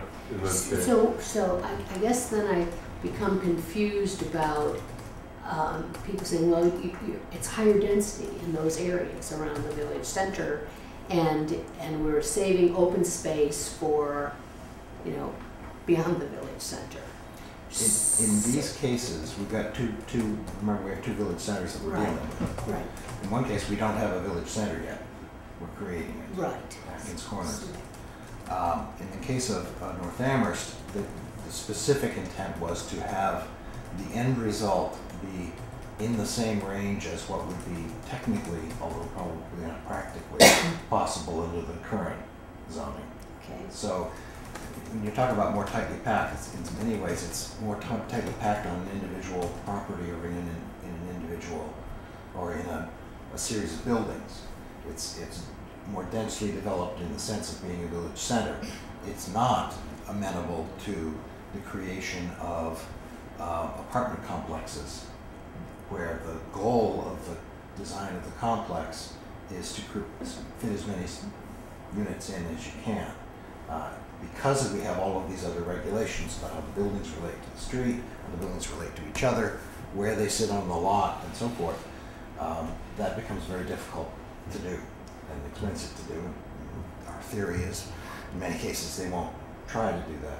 It's also the case that, particularly in North Amherst, it's less so the case in Atkins Corners, that there are, along specific streets under the zoning, there are different rules. Along Sunderland Road, which is intended to be a much more strongly commercial portion of the village center, you're not allowed to have residential uses except for mixed-use buildings that have residential units on the upper floors within 100 feet of the street.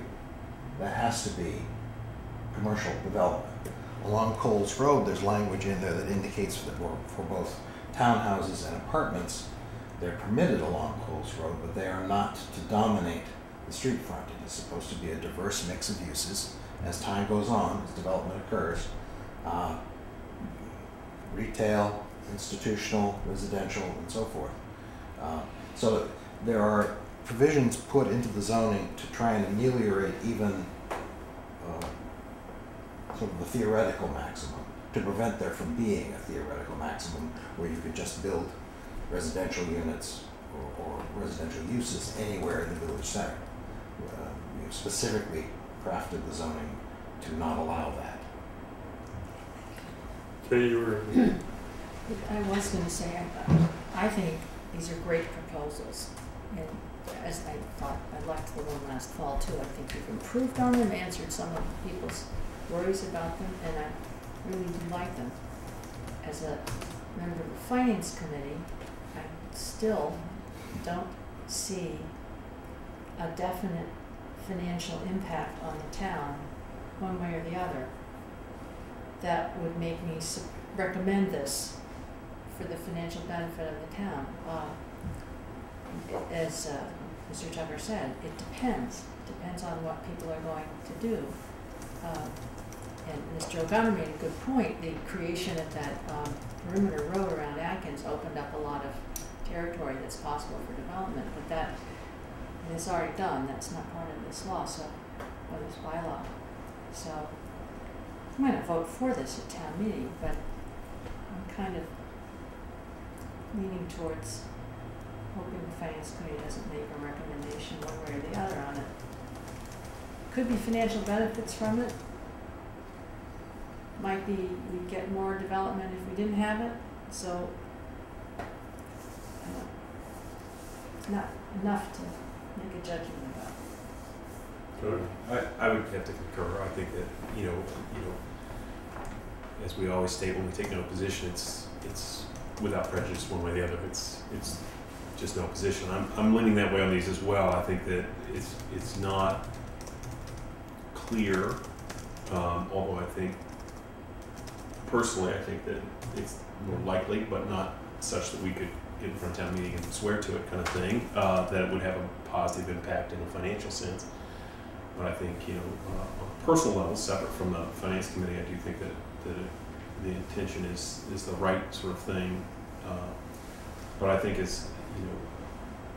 be likely to move toward no position on these two. Janice, let me stick with just hear from the committee and interact then, and then we'll come back to you guys afterwards. Janice? I would also lean toward no position as we did last year. But I am glad that you separated some of these issues because I think putting everything together was very confusing last year, and I think they are separate issues. And I guess one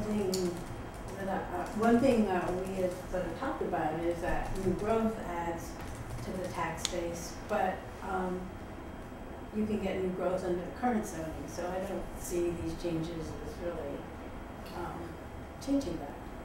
I see it more as a design issue. So, Edward, were you?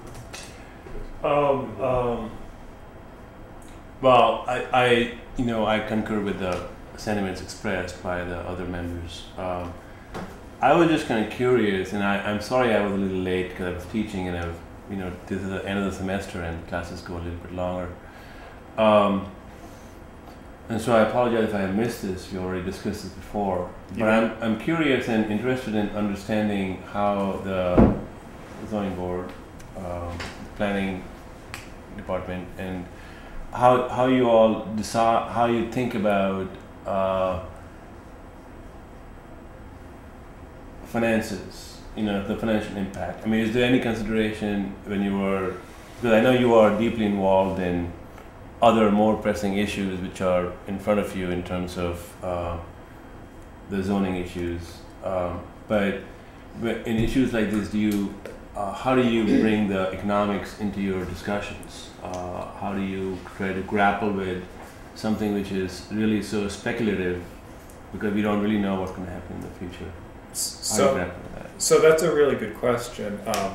And let me just say at the outset, or it's not the outset anymore, but I don't disagree with the tenor of the discussion here. And if it sounds like you all are supportive of the article generally, and I'd love to see the finance committee be able to recommend this to town meeting. But I understand that you're operating a narrow view of it and just looking at the financial aspects.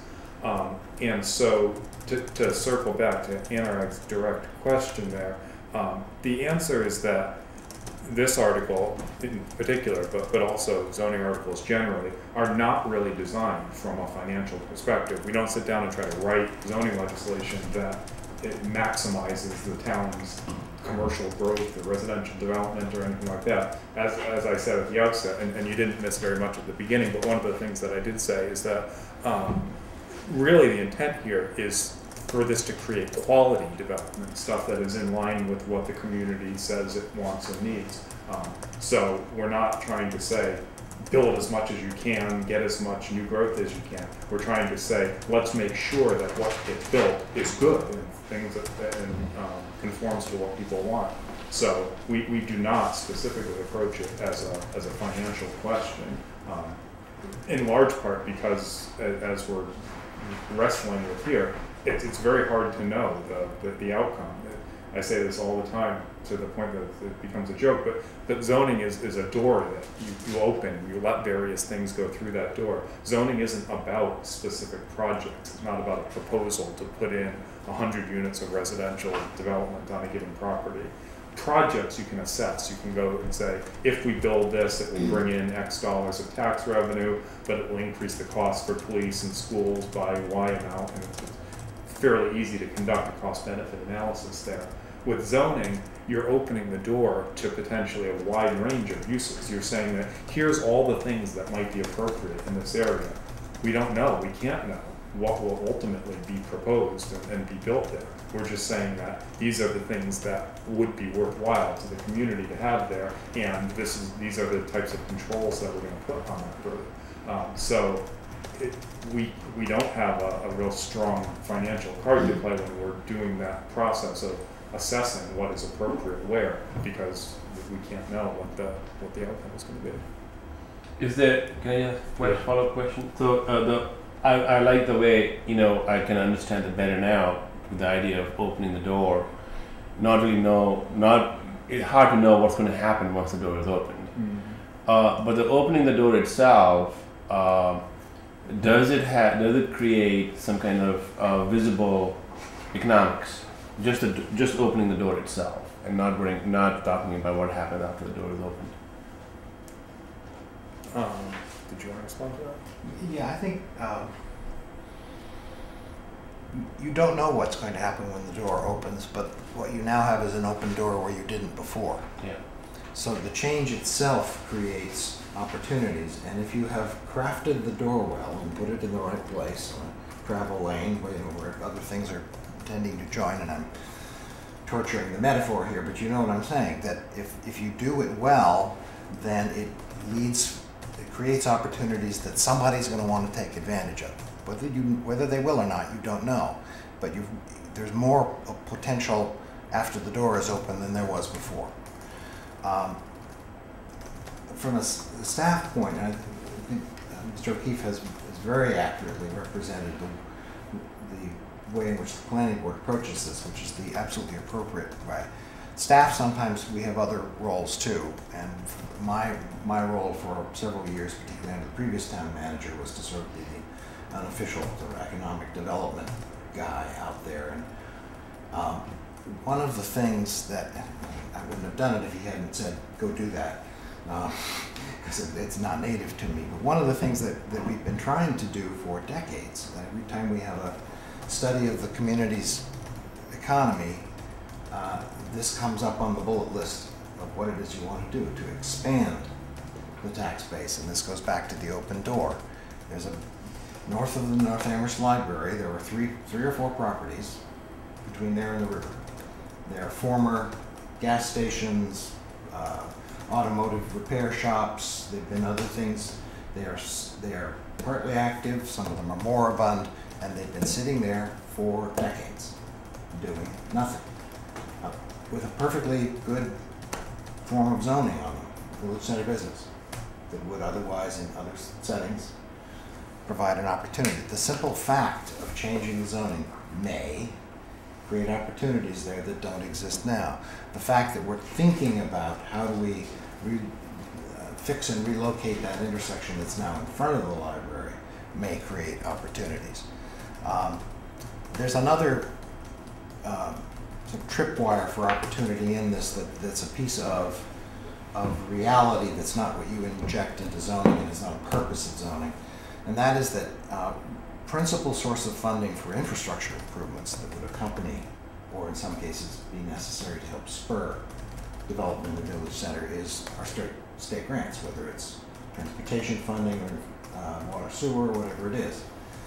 For more than a decade now, the state has had, as part of the criteria for the awarding of those grants, that it accompany projects or zoning or changes in the community that support smart growth, that support sustainable growth, that specifically create new jobs, that create new housing, that better meets the states and the region's planning objectives to have village centers, the same objective Amherst has had since 1973 in the Scott report, to redirect growth into existing centers so that you don't have sprawl everywhere and you have a more efficient way of organizing your community, but you do it well.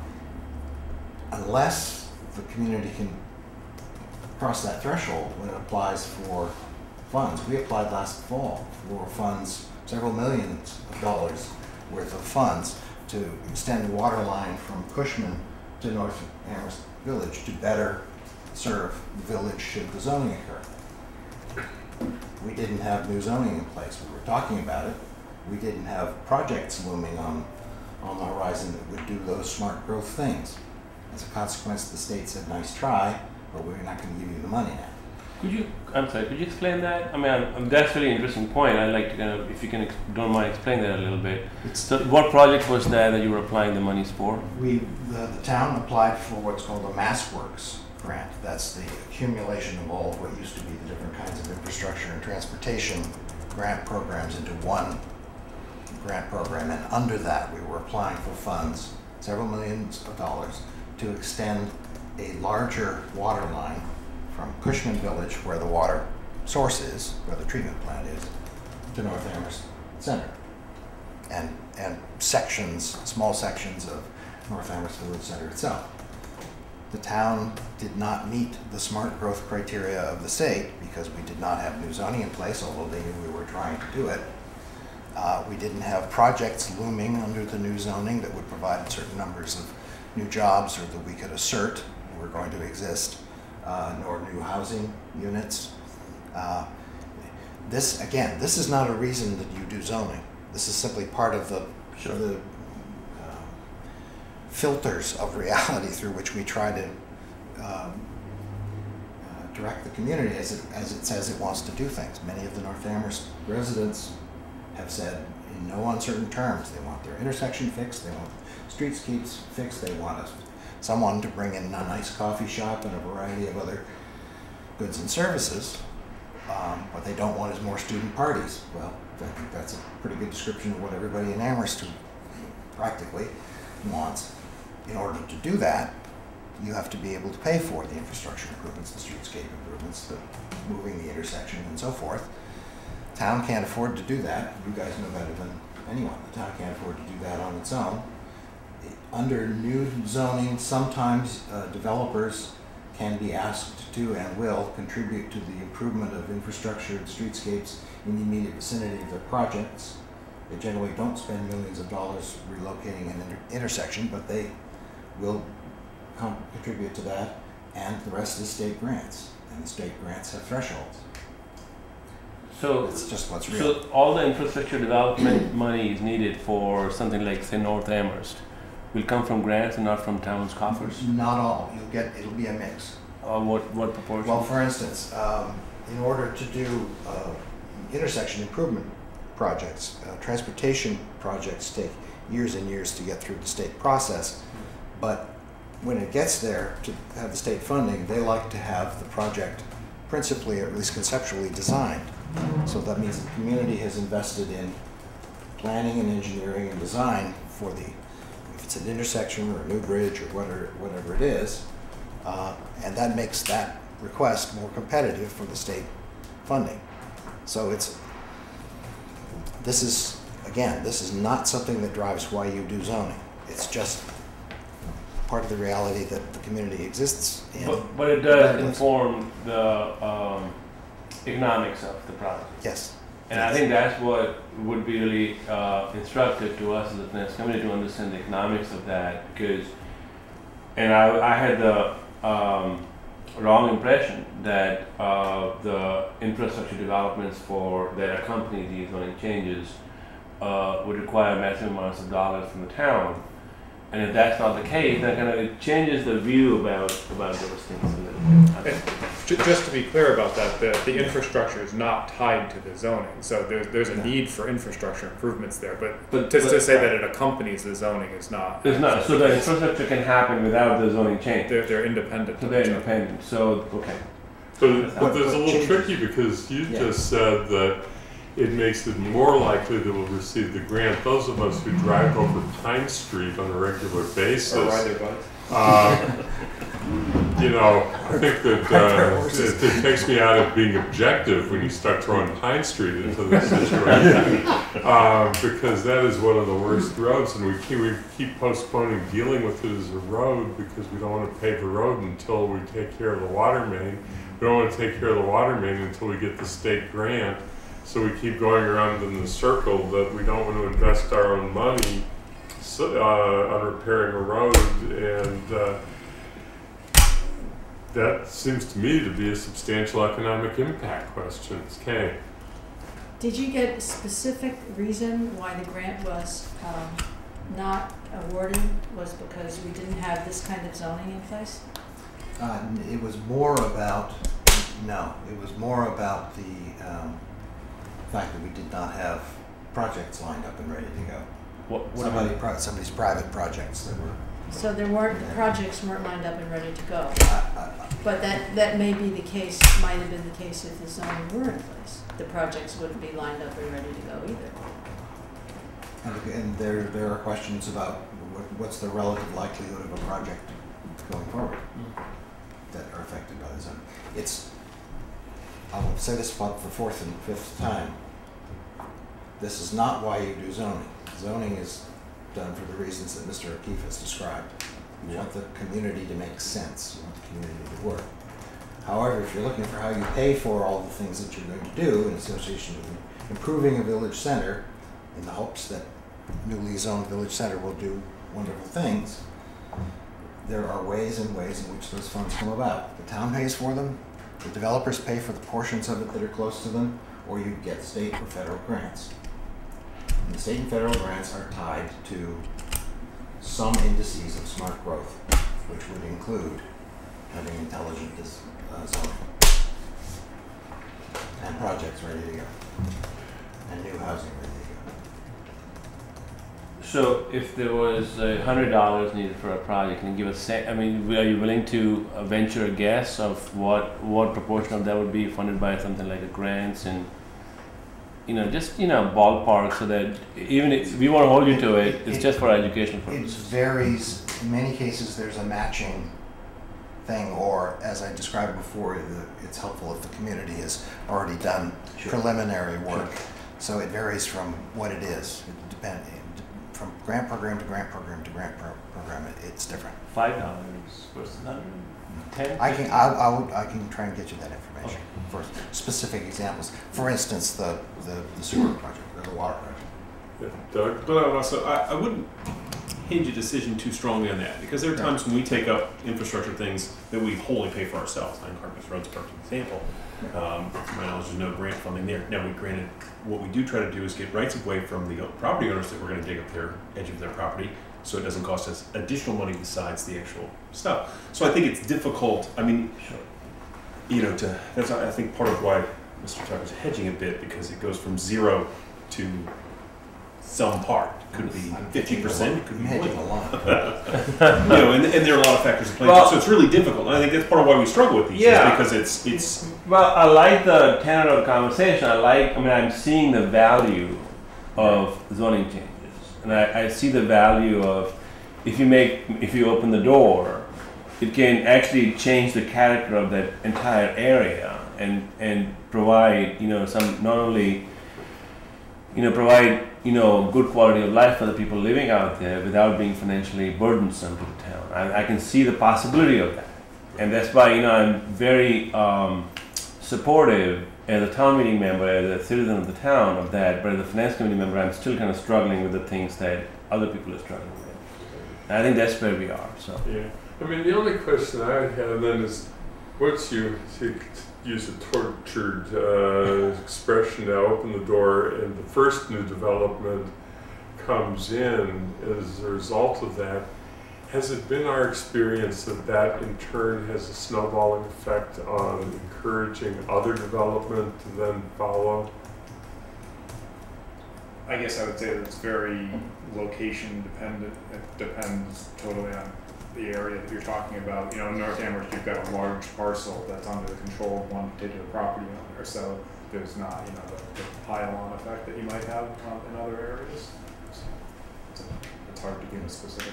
They And then, encourage themselves. Of course, the other side of that is there's one large property owner who seems committed to doing something, and you know, I think one of the concerns in prior discussion in the committee is if she's inclined to do something, and she'll be inclined to do something a little bit different if there's a zoning change.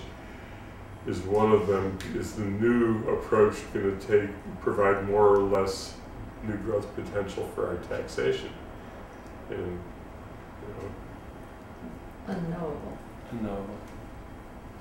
Which is why we keep giving the answer about density. It's the same principle. Even assuming a certain number of housing units result, who's in them?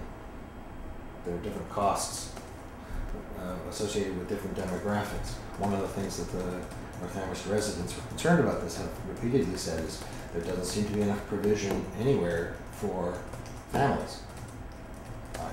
Ignoring for a moment the demographic that families are getting smaller and lesser, families are precisely, with children, are precisely the biggest cost to the town. Seniors, rapidly becoming one myself, have their own sets of costs, but not the same. Students have their own sets of costs, but not the same. And you have, you know, apples and kumquats and apricots. yeah.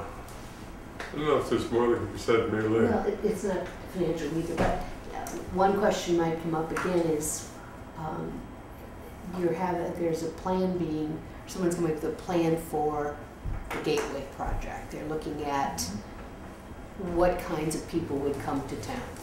I think that's what they're doing, aren't they? There is I think what you're referring to is there's a housing market study being developed, and what we're doing is coordinating that with some affordable housing studies that are being paid for out of block grant funds, so that we get a complete picture of the community's housing stock and its needs. Okay, so and potential. The question would be, and you will hear it on the floor town meeting, why wouldn't you wait for that to come out with this? I mean, are they connected or are they not connected? A zoning project like this, as I referred to earlier, is really more about looking at what types of uses are appropriate. So we're looking at a village center. We're talking about how we want to design our village center and how you want this uses to be laid out, how you want the sites to function, what types of things are appropriate, residential, commercial, what types of commercial activity. Those are the sorts of things we look at in doing zoning. In zoning, we're not really responding specifically. In fact, we're bound by state law not to aim it at a specific target audience. We can't compel anyone to build student housing or housing that excludes students or any other mix of particular residential characteristics. So the zoning is not directly impacted by the study that Mr. Tucker was referring to, which is really about a town-wide assessment of what our housing market looks like. You know, there will be aspects of that will be useful going forward, but it doesn't really directly hinge on that in any specific way. I can say also that to the extent that we already understand regional and national housing trends, which is smaller households of a variety of kinds, and the need to provide for diverse kinds of housing, that's in the master plan and in every other housing policy document the towns ever created. The zoning tries to reflect that. It tries to emphasize units with fewer bedrooms, but not so many fewer that you couldn't accommodate a family. So it's 1 to 3 bedrooms or studio units. It's not 4 to 8 bedrooms, which becomes very quickly potential for group housing. So yes, to all of that.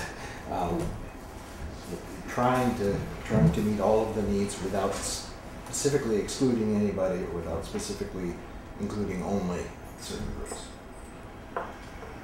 Well, I think we're going to need to get on to a vote pretty quickly. I guess that I need to just say that I still disagree with where I think the rest of the committee is, but it sounds like the vote is going to be what it's going to be. I think that you can look at zoning and say something is more likely to happen if you make the zoning change, and that it can it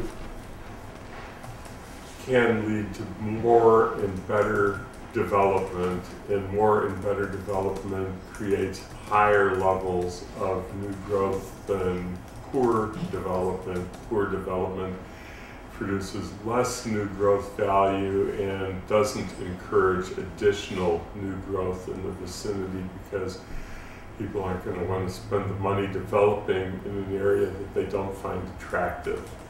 So I think for that reason that there is a substantial financial benefit to the town for making a zoning change of the type that is being discussed here, in addition to the other two things that would we've talked about. It would make the whole permitting process somewhat more efficient because we become more clear about what we want, which I think is financially beneficial to the town. And it may provoke some proposals that would finally get us to be able to get the grant to take care of the water line and do other things to get grants of a similar nature. You know, I've really appreciated the discussion from the committee over the past months about this, and it's forced me to think about it a whole lot. All I can say is that none of us seem to have changed anybody else's minds on it. Sounds like Amherst. I therefore think that what's appropriate is for somebody to make the motion that they feel is appropriate to make, and we'll see if we have a second. Let's see how where the committee is interact. Well, I can make the motion that the finance committee does not see a clear financial implication of this from this article. Yet the finance committee wants to make the statement of support for projects that create opportunities for the town to encourage new growth. It's confusing. Yeah, it's confusing. I think that you either need to make a motion to take no position on Articles 24 and 25, and probably just leave it at that. Okay. Well, Mary can probably give it better words. Well, no.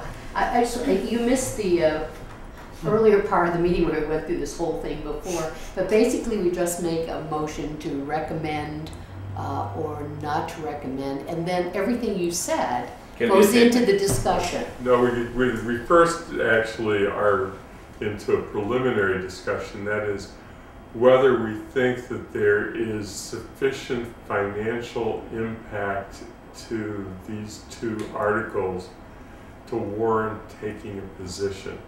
And I think that's the first question.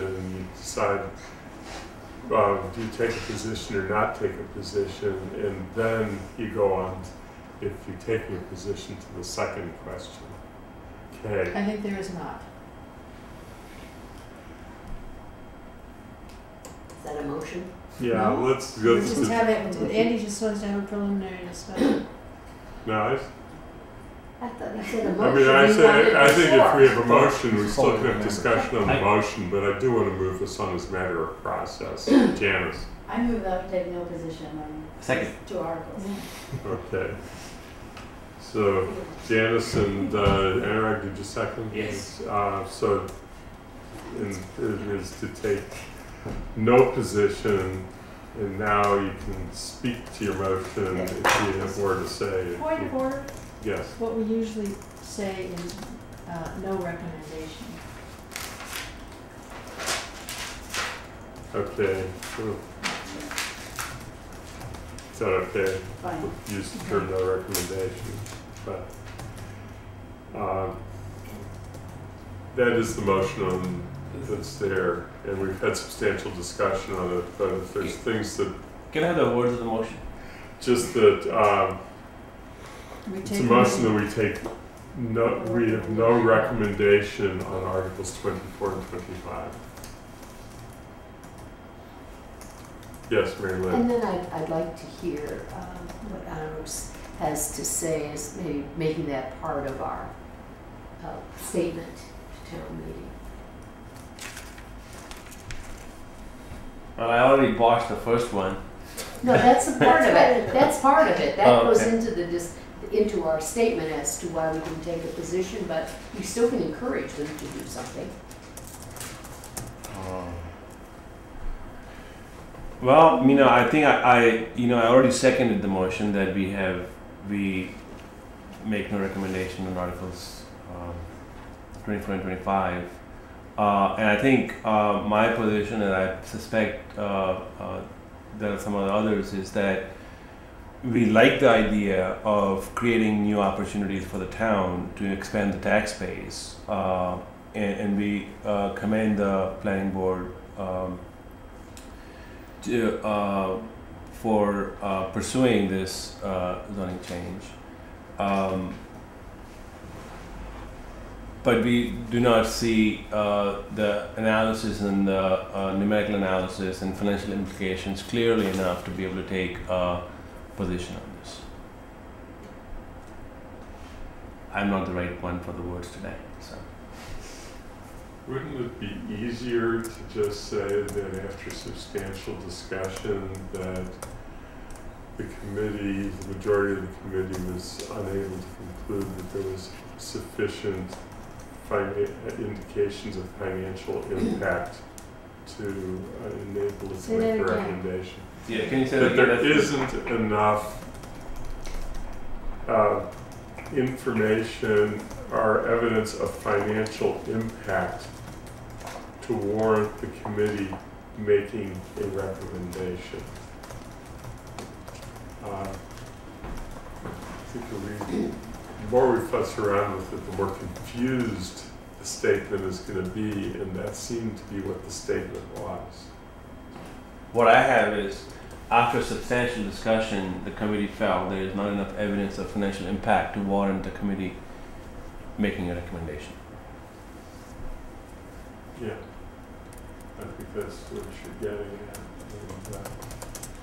And, I guess I would just ask, because I do think I have a sense that from the committee that in addition to that statement, there's the sense of what Anurag said before, that the committee feels that responsible, well-planned growth is a key part of the town's financial future and stability. But how do you create that distinction? How do you then put those two together and say, we couldn't find it here? Because I don't think that we want to have the implication of our write-up of this or our discussion to end up being that we didn't find, that we were unable. We like the idea, but we didn't find it here. Yeah. Well, I'm sorry.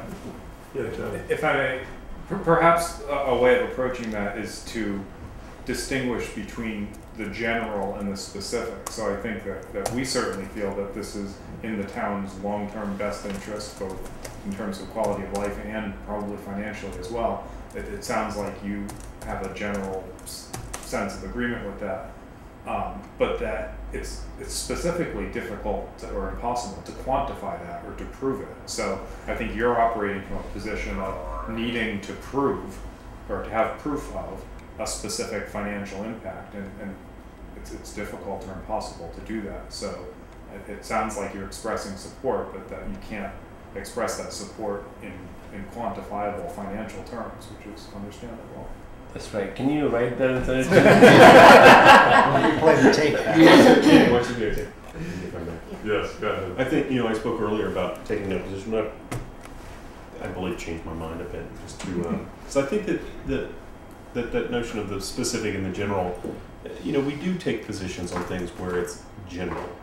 And I do think, and given the broader conversation we've had since I spoke earlier, that there is a net positive financial impact to the town, and it's not quantifiable in the short term. But I do think that,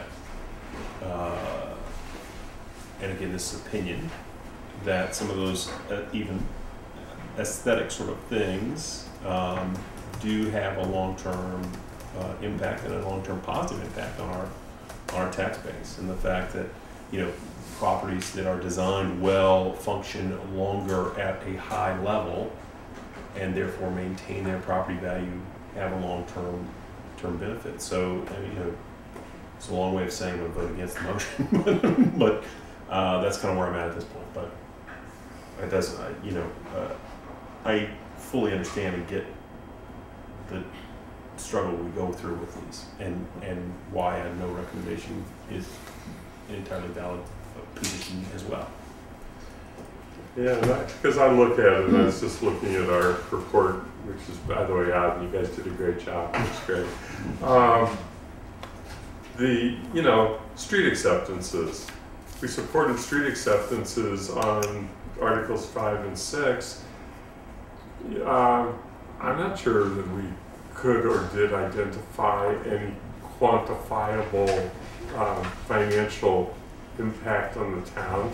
We sort of recognize that there's an inconsequential to the amount of almost pennies of additional Chapter 90 money, because we're increasing our street run by 40 feet or something on Sunrise.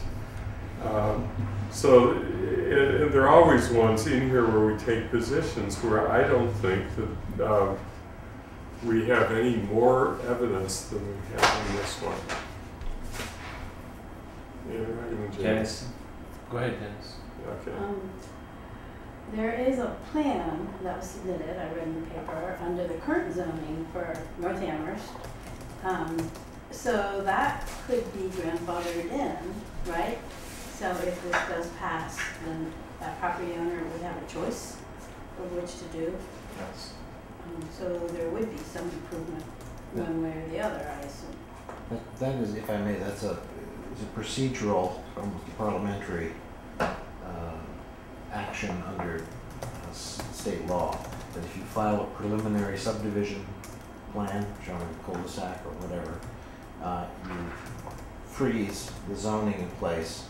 You have to follow that up within 7 months with a definitive subdivision plan in order for the grandfathering to last. The intent, I believe, was to just protect the property owner's range of options in the short term, because they were uncertain about what town meeting was going to do. So we would know in 7 months whether that meant anything or not.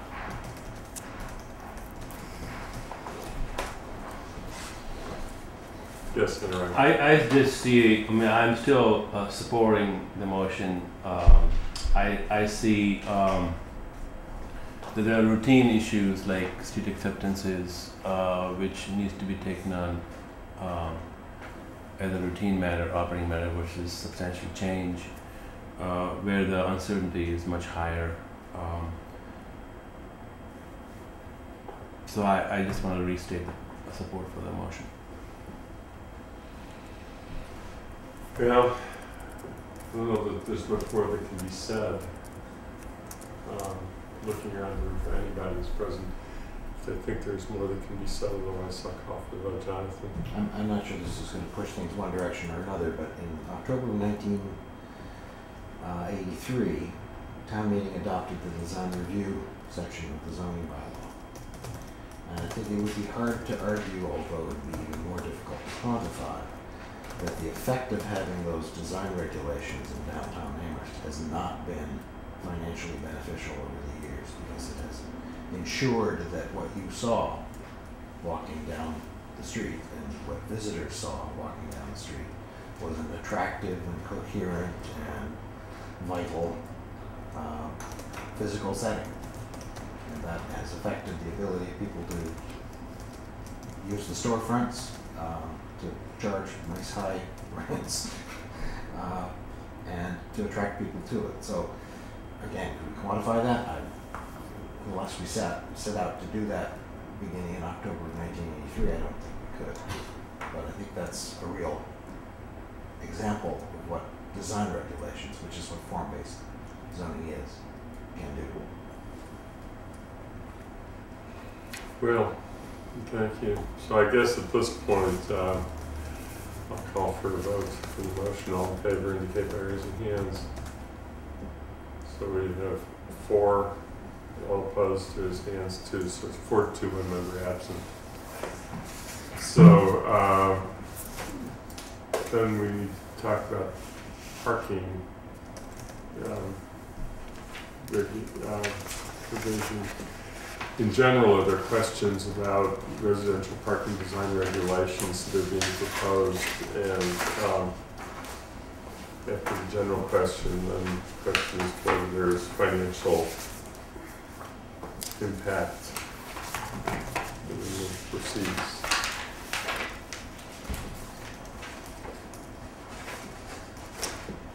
Okay. How does this differ from the zoning proposal that last came before town meeting on the same subject? It's very similar in terms of the parking design regulations. So a year ago, a year and a half ago, I can't remember. I think it was a year ago. A year ago, last spring, proposed regulations to regulate parking and also to change some of the numerical parameters associated with how many parking spaces are required for residential uses. We combined those two things into one article, and that was perhaps overly ambitious, and so there was a lot of pushback in town meeting from both directions, people who wanted to see those numbers adjusted both upward and downward, and so I think that was essentially the fatal flaw for that article at that time. And so, unfortunately, what I think everybody feels, or most people seem to feel, was the much needed changes to the parking design regulations that were proposed failed to be passed by town meeting. So what we're proposing this time is essentially the same or very similar set of parking design regulations without any changes to the numerical parameters of how many parking spaces are required for each dwelling unit. And in particular, the most specific outcome of this would be to require that all parking on residential premises take place on a paved and prepared parking surface. So essentially, you wouldn't be able to park on the lawn, which is largely allowed in most sections of a property. Right now, the only requirement in the zoning bylaw with respect to parking surfaces says that in the front setback of a property, you can have a maximum of 2 cars parked, and they have to be parked on a paved and prepared surface. But elsewhere on the property, you can do whatever you want, and that leads to widespread abuses in many cases, particularly in the case of rentals. So this would prohibit that in the zoning bylaw, with the big caveat that, like all zoning changes, existing uses are grandfathered and would not be required to follow the new zoning regulations. So there's a parallel or similar set of general amendments to town bylaws to address that town-wide for existing and new uses. That's not part of this article, that's not at this town meeting. That at some point in the future hopefully will also come to pass. So if there's a house that's been used for student rentals with numbers of parking that exceed what is envisioned, this will not change that to the current owner or future owners, only if they come back for permits to do work. Correct, and even in that case, it would not change the number of you mentioned specifically the number over, large amounts of parking. Property owners would still be able to provide as much parking as they wanted. So if you wanted to provide 10 parking spaces for a single family house, you could do that. There's no upper limit on the amount of parking that you can provide. It just says that the parking has to be provided on a paved and prepared parking surface. And it also says that for larger parking areas, it imposes, with 5 or more parking spaces, we would impose some design regulations on those parking areas. So you would be required, first of all, to tell the town that you've got this larger parking area, the spaces have to be marked and delineated, there's regulations on lighting and things like that. So there would be no upper limit on the amount of parking, but for larger areas, there would be more control on how the parking areas are laid out. The grandfathering, when it applies only to legal non-conforming uses that were in existence prior to the creation of the new zoning and were legal then and operated in a legal way. One of the predominant indicators of an illegal single-family rental is too many cars, because you're not supposed to have more than 4 unrelated people. So if there's an awful lot of cars, that may be a sign to our enforcement folks that the use itself is illegal, in which case that's not grandfathered. The parking associated with that use would not be grandfathered. It's only this would impact illegal uses like that, uses that are changing from a grandfathered use to some other use, or new uses. Previously existing legal uses could continue even though they're non-conforming now under the in terms of the number of parking spaces or how they're doing the parking.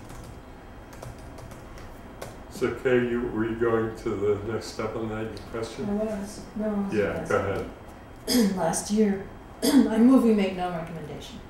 Second. That's what we did last year. And I think it still holds. There's no, I mean, it certainly would be better, but I don't see a financial implication to the town.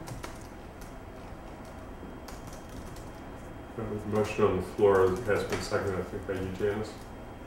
Or was Mary Lou? Mary Lou seconded it, okay. Just want to make sure that it was clear. Discussion, any additional discussion on the motion? Yeah, I will say one thing, and that is that, unlike the last one, I really struggle to find any financial consequence of this, that I just can't see that it's going to promote any growth or discourage growth that is going to affect our overall tax base, and nor can I see that it how it otherwise benefits the town by making things more or less efficient for either building inspectors or permitting authorities or the police. It just doesn't, I'm not seeing it. If I'm missing something, I welcome hearing about it, but really.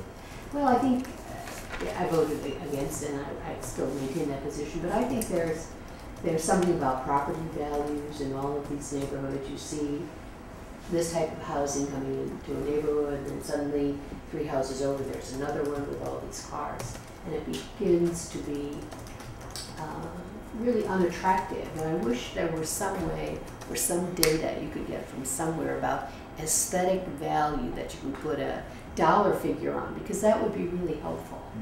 And maybe it's out there, maybe it isn't, but I see property values in this, where you have, all these cars all over the lawn, and so the neighbor now sells the house and it's sold for less, and I think then that's considered by the assessor, correct? They look at the overall. Okay. You can find out from the assessor whether the house that has been turned into a rental has lost value. It could be that it hasn't. Frankly, we just don't know. the trend is that it is more expensive, because What is more expensive? a rental house? Rental houses, even though they're poor condition because they're a greater source of income.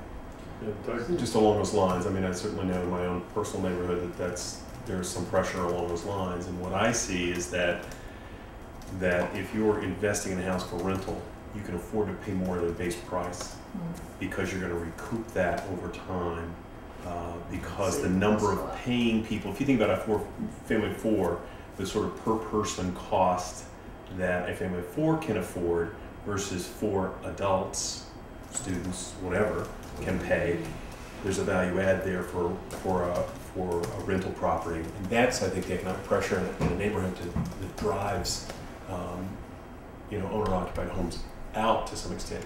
I think that for those that remain, I think you're right, there's some deleterious effects on the neighborhood generally, but I think it's hard to get to.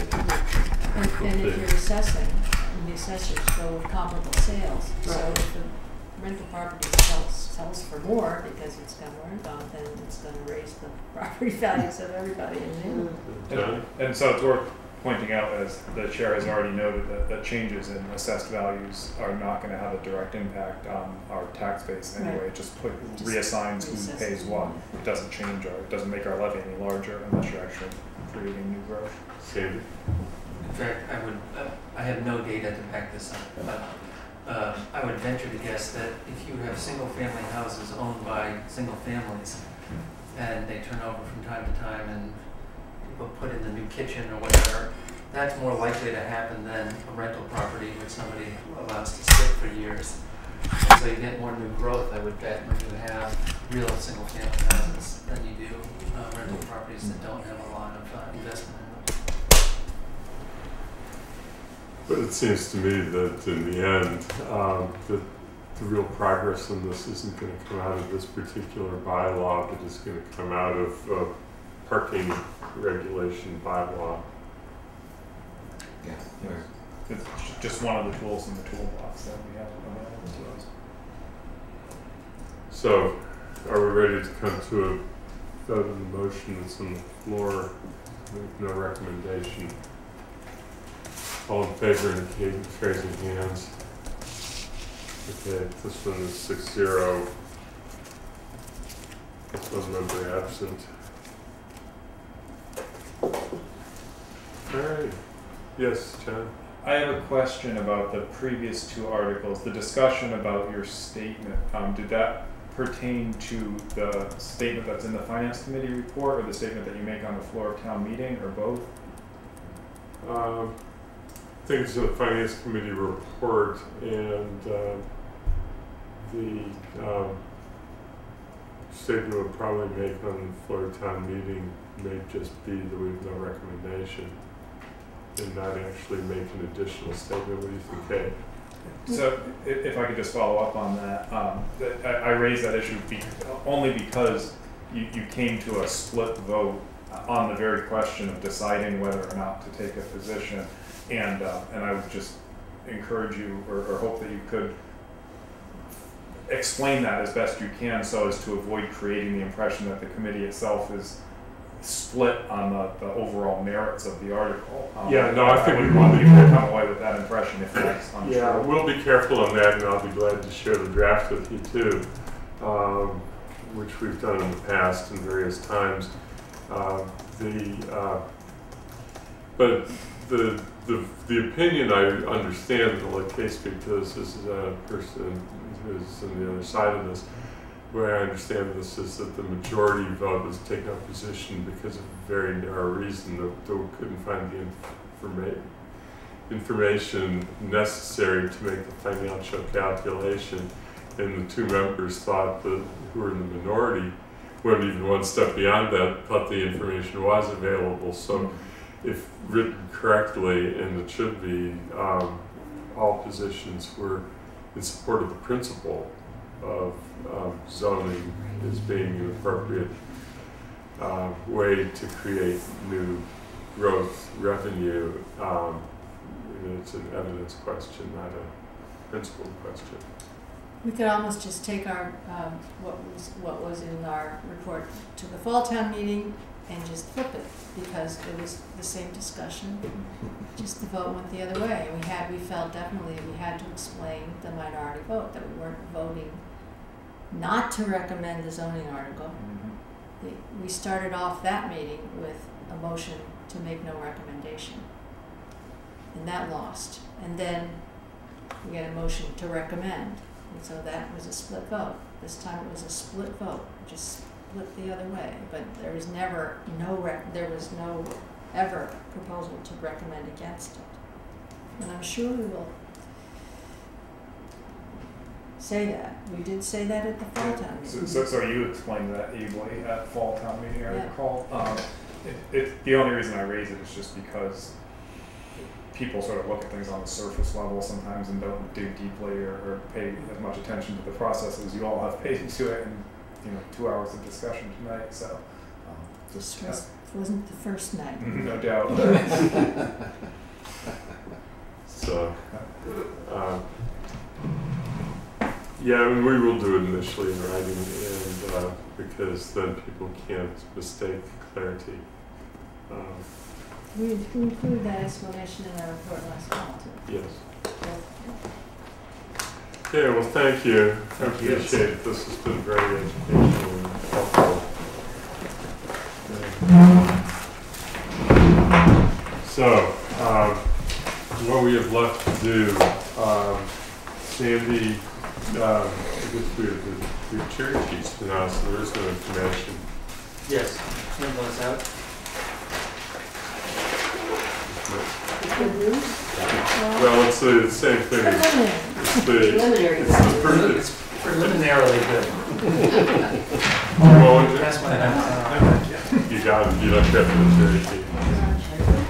Thank you. Yeah. Thank you. So the House Ways and Means budget came out, and we do have some sense now of how these numbers have changed. So I want to say three things. One, just go through the numbers. So you have on your first sheet the Amherst numbers, which are the aid to the town, and you see that Chapter 70 aid has gone up from $5.813 million to $5.864 million, an increase of $50,000. We had a decrease in charter school reimbursement of about $186,000. And we had an increase in unrestricted general government aid of $514,000. And a decrease in veterans benefits aid of $8,110.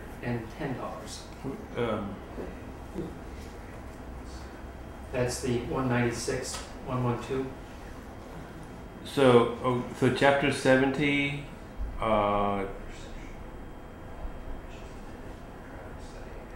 you were talking about chapter 70 and what else? I'm sorry, I missed it. Chapter 70, charter school, charter tuition reimbursement, which is the third line down, or the second one where there's a number. It's 150. It went up. That went down by $186,000. The charter tuition, cherry estimate was 210. So actually, what you have to, I'm sorry, thanks for asking that, because that's a good question. What we're comparing is the FY 2013 governor's budget, H2, the middle column, with the right-hand column, Okay. the House Ways and Means budget. Okay.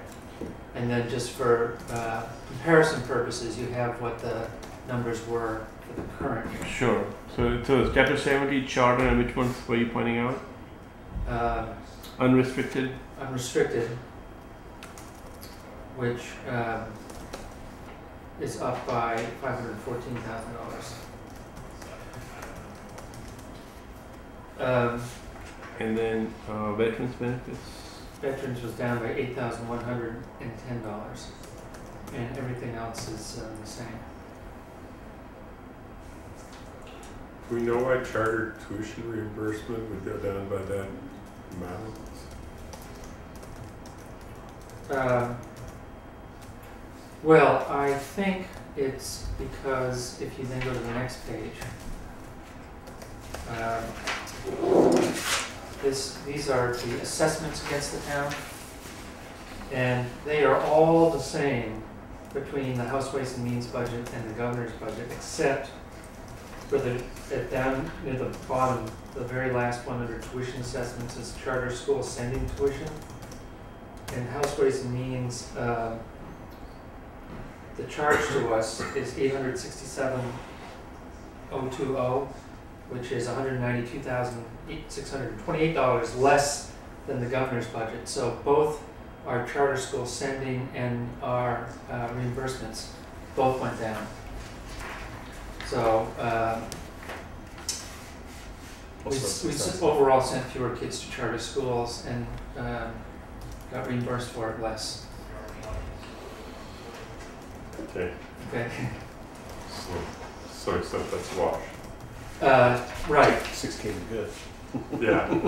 Well, and so if you net out all of the increases in revenue and the decreases in charges, it nets out to an increase of $564,100 for the town. 564,100. Yes. Yep.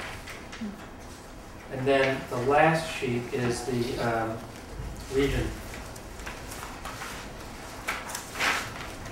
And they had ups and downs with a lot of things. Basically everything pretty much changed.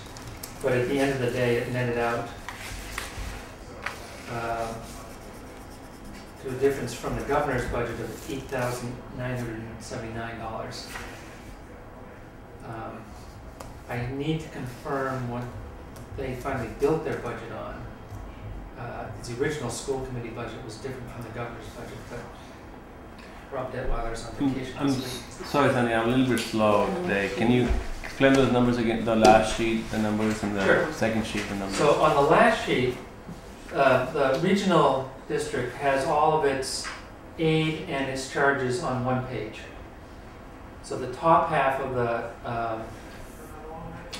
the sheet is the aid. So chapter 70 is $9,233,000, which is an increase from the governor's budget of $64,400. Okay. The regional school transportation went up to $577,000, which is an increase of $58,000. And charter school reimbursement went to $269,000, which is an increase of $117,000. Okay. And choice school tuition went up $487,000, which is an increase of $73,000. So the net increase of all of those things was an increase of $314,000. 314 number would be The difference between $10,368,902 and $10,574,085. okay. That's the total change, the difference in receipts. Correct. So it's actually gone up a little. Yes. Okay. However, the charges also went up. Sure. Okay. And most specifically, let's see, the choice sending tuition, I'm sorry, choice school sending tuition is the same.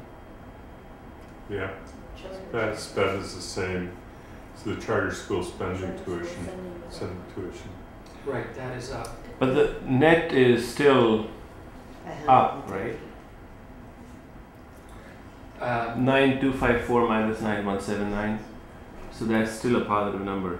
Yes. So House Ways and Means budget is a little bit higher than the governor's budget altogether. Yes. Okay. And that's for the schools. That's for the regional. For the regionals. I see. And the second page was what again? The second page is the charges the town has to pay to the state for various things. And that has gone down. That has gone down. So the net effect of these two is showing up on the first page. On your, if I can, the last page shows both receipts and charges for the regional school district. Yeah. Both things. I got that. The Yeah. first page is just for the town and it just shows receipts, and the second page just shows charges. Okay. All right. Thank you. So, So that was the first thing I wanted to do, is just go through the numbers. Yeah. The second thing I wanted to say is that I was at a conference yesterday with the Mass Municipal Managers Association, and the leadership of the MMA spoke there, and was talking about what the process is. So the House will take up this budget, I think next week. They'll be done by the end of this month, and then the Senate has to take it up. And the MMA leadership thinks that the House will adopt these numbers, but the chances that they survive through the Senate are only about 70%. Because the Senate, there are a lot of mixed signals. It's an election year, so the Senate is not going to want to cut local aid. And the Senate never likes to look like it's cutting things from, is giving less aid than the House gives. So the House has sort of boxed the Senate. On the other hand, the Senate has some very different priorities, political and fiscal priorities, than the House does. And there's only so much money in the pot. And so they're going to have to figure out how to fund those things. So the message from the MMA was, this is good news. Unlike other years where we've had a resolution on local aid in the House and the Senate, and we could count on this, we don't have that now. And so they're urging cautious optimism. Don't take this money to the bank yet, because it could be that the total amount of money is the same, but the Senate tends to use different formulas for distributing local aid than the House likes to use. It's just part of the dynamics of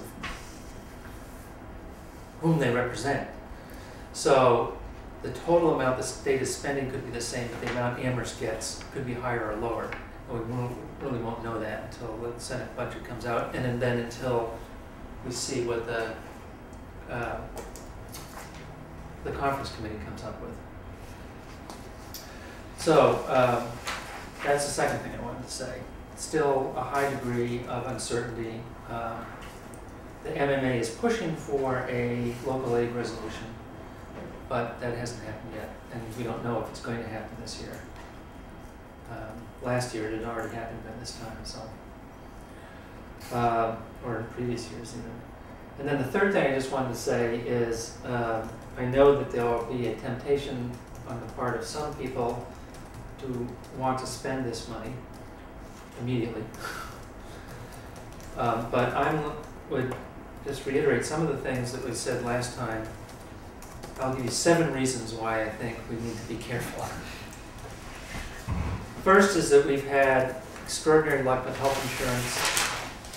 I don't expect that to continue again. If we had even a 3% increase in health insurance, just for the town budget, that would be $100,000 in expenses in FY14, over and above what we have now. And I'm going to present some numbers to the BCG when we meet again about what some of the range of health insurance cost increases are. I'm still working on some of that, but health insurance is still a risk. As I said, number 2, the MMA is saying there's only a 70% chance we can count on these numbers. Number 3, FY14 is not an election year, and so I think we will already need to be thinking about state aid being less generous than it was this year. Number 4, we still need to deal with OPEB. Number 5, we need to continue to deal with what percentage of our levy we're spending on capital and how we're going to deal with that in FY14. Number 6, there's a long list of add-backs and restorations. I know that the manager has, some of which I don't think we need to deal with or should deal with this year, but there are issues in the long run that I think we're going to have to deal with. And number 7 is we need to continue to think about adding to reserves. I think within the context of how we move forward in FY14, or what we do with this revenue if it does come in for FY13, that's important to take into consideration. Sold. And basically, I mean, Sandy and I have talked about this before, and I think independently we pretty much come up with the same list.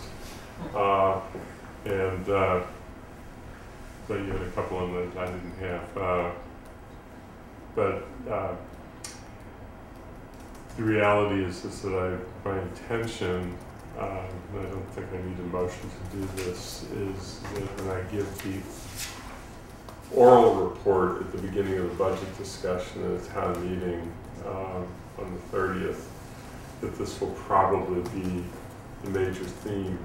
By then we will have known what the House of Representatives actually did as opposed to what the committee recommended that it do. It is highly unlikely that there would be a significant change between the Ways and Means and the House, though there's a lot of members of the House who are upset about things that were cut by the Ways and Means Committee, particularly in some of the human service area. So it's not beyond imagination the possibility that there could be tinkering that could affect local aid, because if they're going to do something to help those causes, they have to do something here. But we will know that by then. So I think this, because the purpose of the oral report is supposed to be largely to supplement, and this is the supplement. Any questions, discussion on that?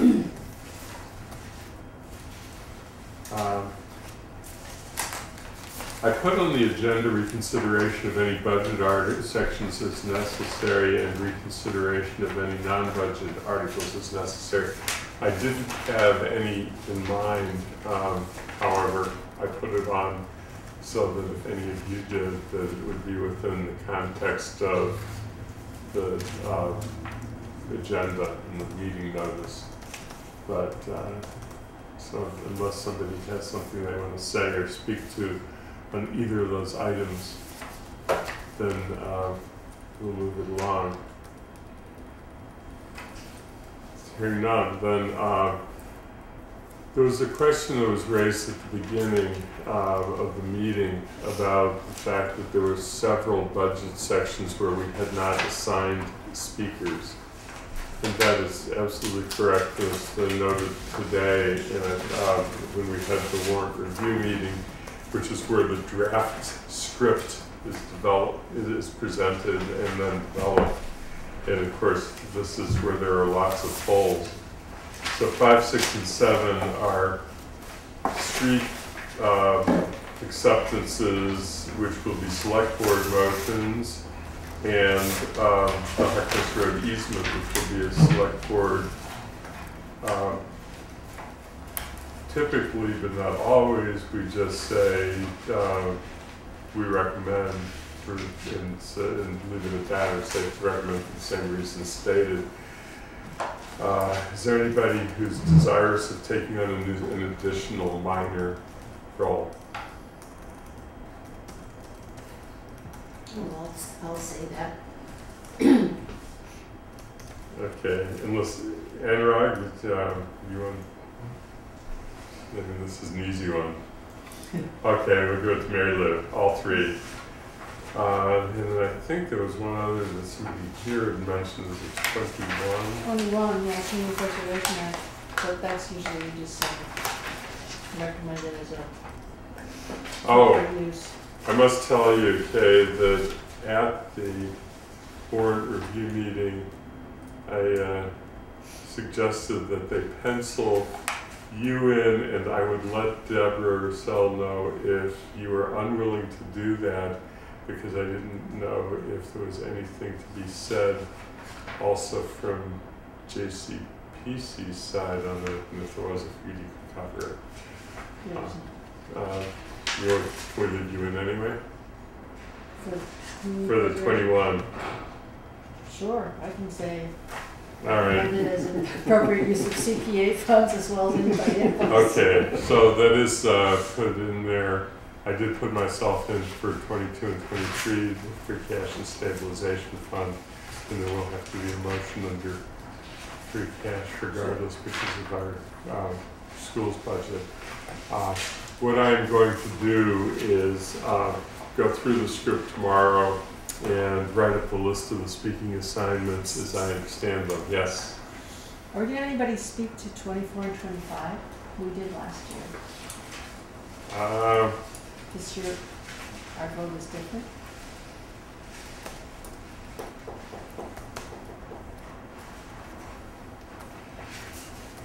We could do that, and to go along with themes that were that we discussed this evening.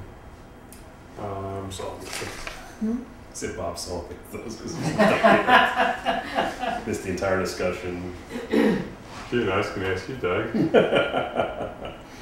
I will if anyone else wants to speak to those. I think what we want to do is just reinforce the point that Jonathan was making from the end as to how this should be interpreted, Right. and not misinterpreted. There was also the capital items that we weren't sure if you got elected to town meeting. Yeah, I mentioned that earlier before you got guys it. have- That was done at the beat. Any motions that were listed is motions to be made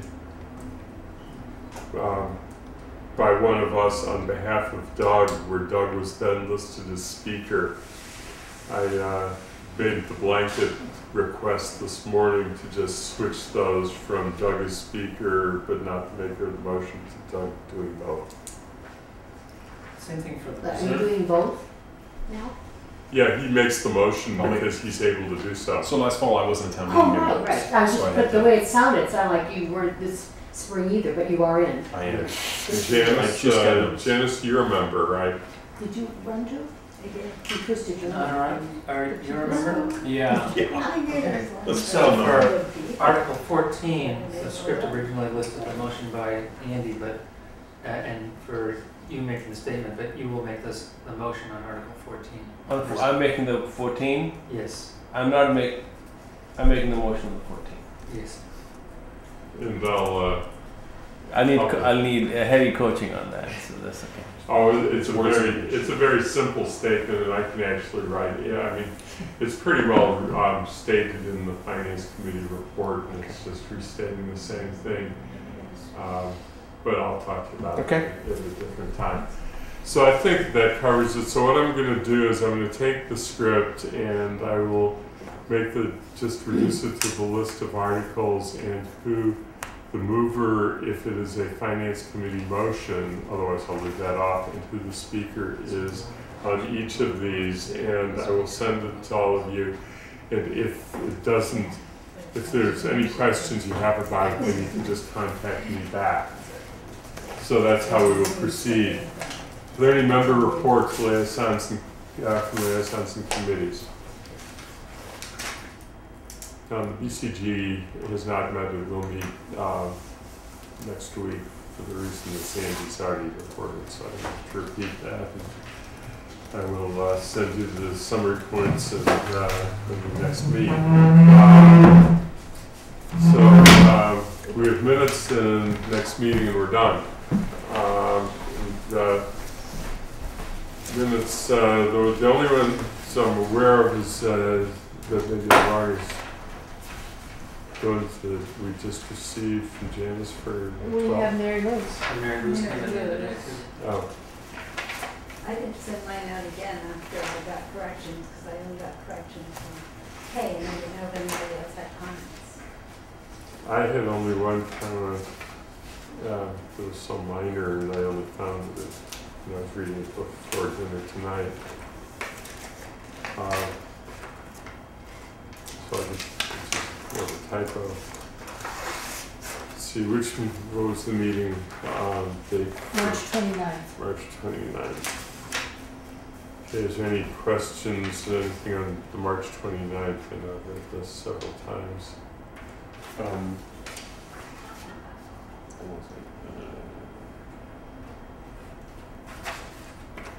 It was the 12th were discussed, right, on the 17th. Okay, so March 29th, is there, if there are no amendments, then we need a motion.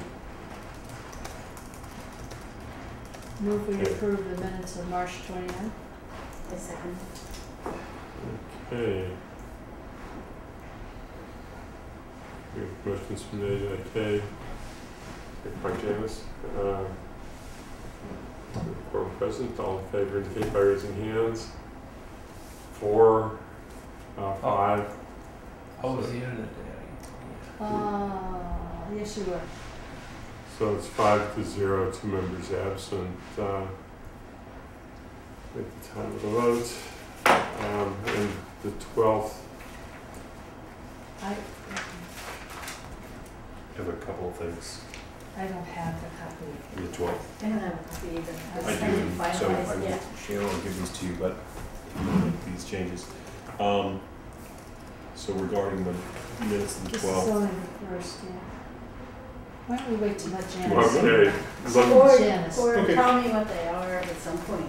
okay, why don't we just email them, let's not take this one up tonight, that's fine. and email them all. Because I have some from Kay that. And I'll email the one simple thing that I have. So, as far as next meeting is concerned, I don't see a reason to meet next Thursday. I think that the next meeting we need to have is immediately prior to the first town meeting session. And at that point in time, Sandy will have specific numbers for us in the motion to amend the budget. So we have an absolute need to meet, and we deferred 2 things tonight that we may want to take up then. So my recommendation is that we plan on a meeting with sufficient time on the 30th and take next week off after a lot of hard work. Hmm?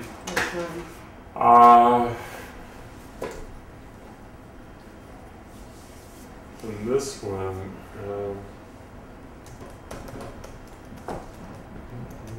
I'm starting between 6:30 and 6:45. So why don't we put it down right now? Say 6:30, but if it appears that we don't need that much time, we'll push it back. So, Just one article? no, well, we postponed two tonight. 2 articles. And we have to do Article 8, the motion to amend, and we will get final word on the question of unpaid bills. And those are the things we're still waiting on. It's 4 articles. So it's 4 articles. Are you going to put time limits on the petitioner's articles? I don't intend to hear from the petitioners again at that meeting. I think that we will, if we have a legal opinion, we'll try and get it in advance. We will put that at the end so that if we can hear from the select board before we take our own vote, we'll be informed by it, but I think that we will take the other 3 matters up. Yes? Weren't we supposed to get more information from Vince? If Vince provides, we asked Vince to provide it to Sandy though. So we don't need it. We will need it for the 30th. But he wasn't gonna send it until the first week in May. Is that how he left it? That's right, that, we weren't gonna, because we said we were gonna, that article was gonna Okay. come out till. All right, we will not, then maybe what we'll do is we'll hold the meeting. It's a good point, thank you for saying that. Maybe we should make the point that the meeting should be earliest 6:45 because we won't be taking that one up. And we could actually postpone the other one too. We don't have to take either of them up. And so we really are just down to the 2 financial ones where we need to take votes. And if we think we can do it in 15 minutes, we'll push it to 7. So say 6:45, but it may be 7, and we will take up only those 2. One day. The 30th. And I'll send the reminder, and we'll check to make sure we still have the band room available to us. I think that last year there was a little bit of vagueness in that. So I think that then concludes the agenda, and we can adjourn later than I was hoping to. So moved. It's been moved and we're adjourned at 10:10. Thank you very much, Amherst Media, and thank you everybody at home for your interest. This has been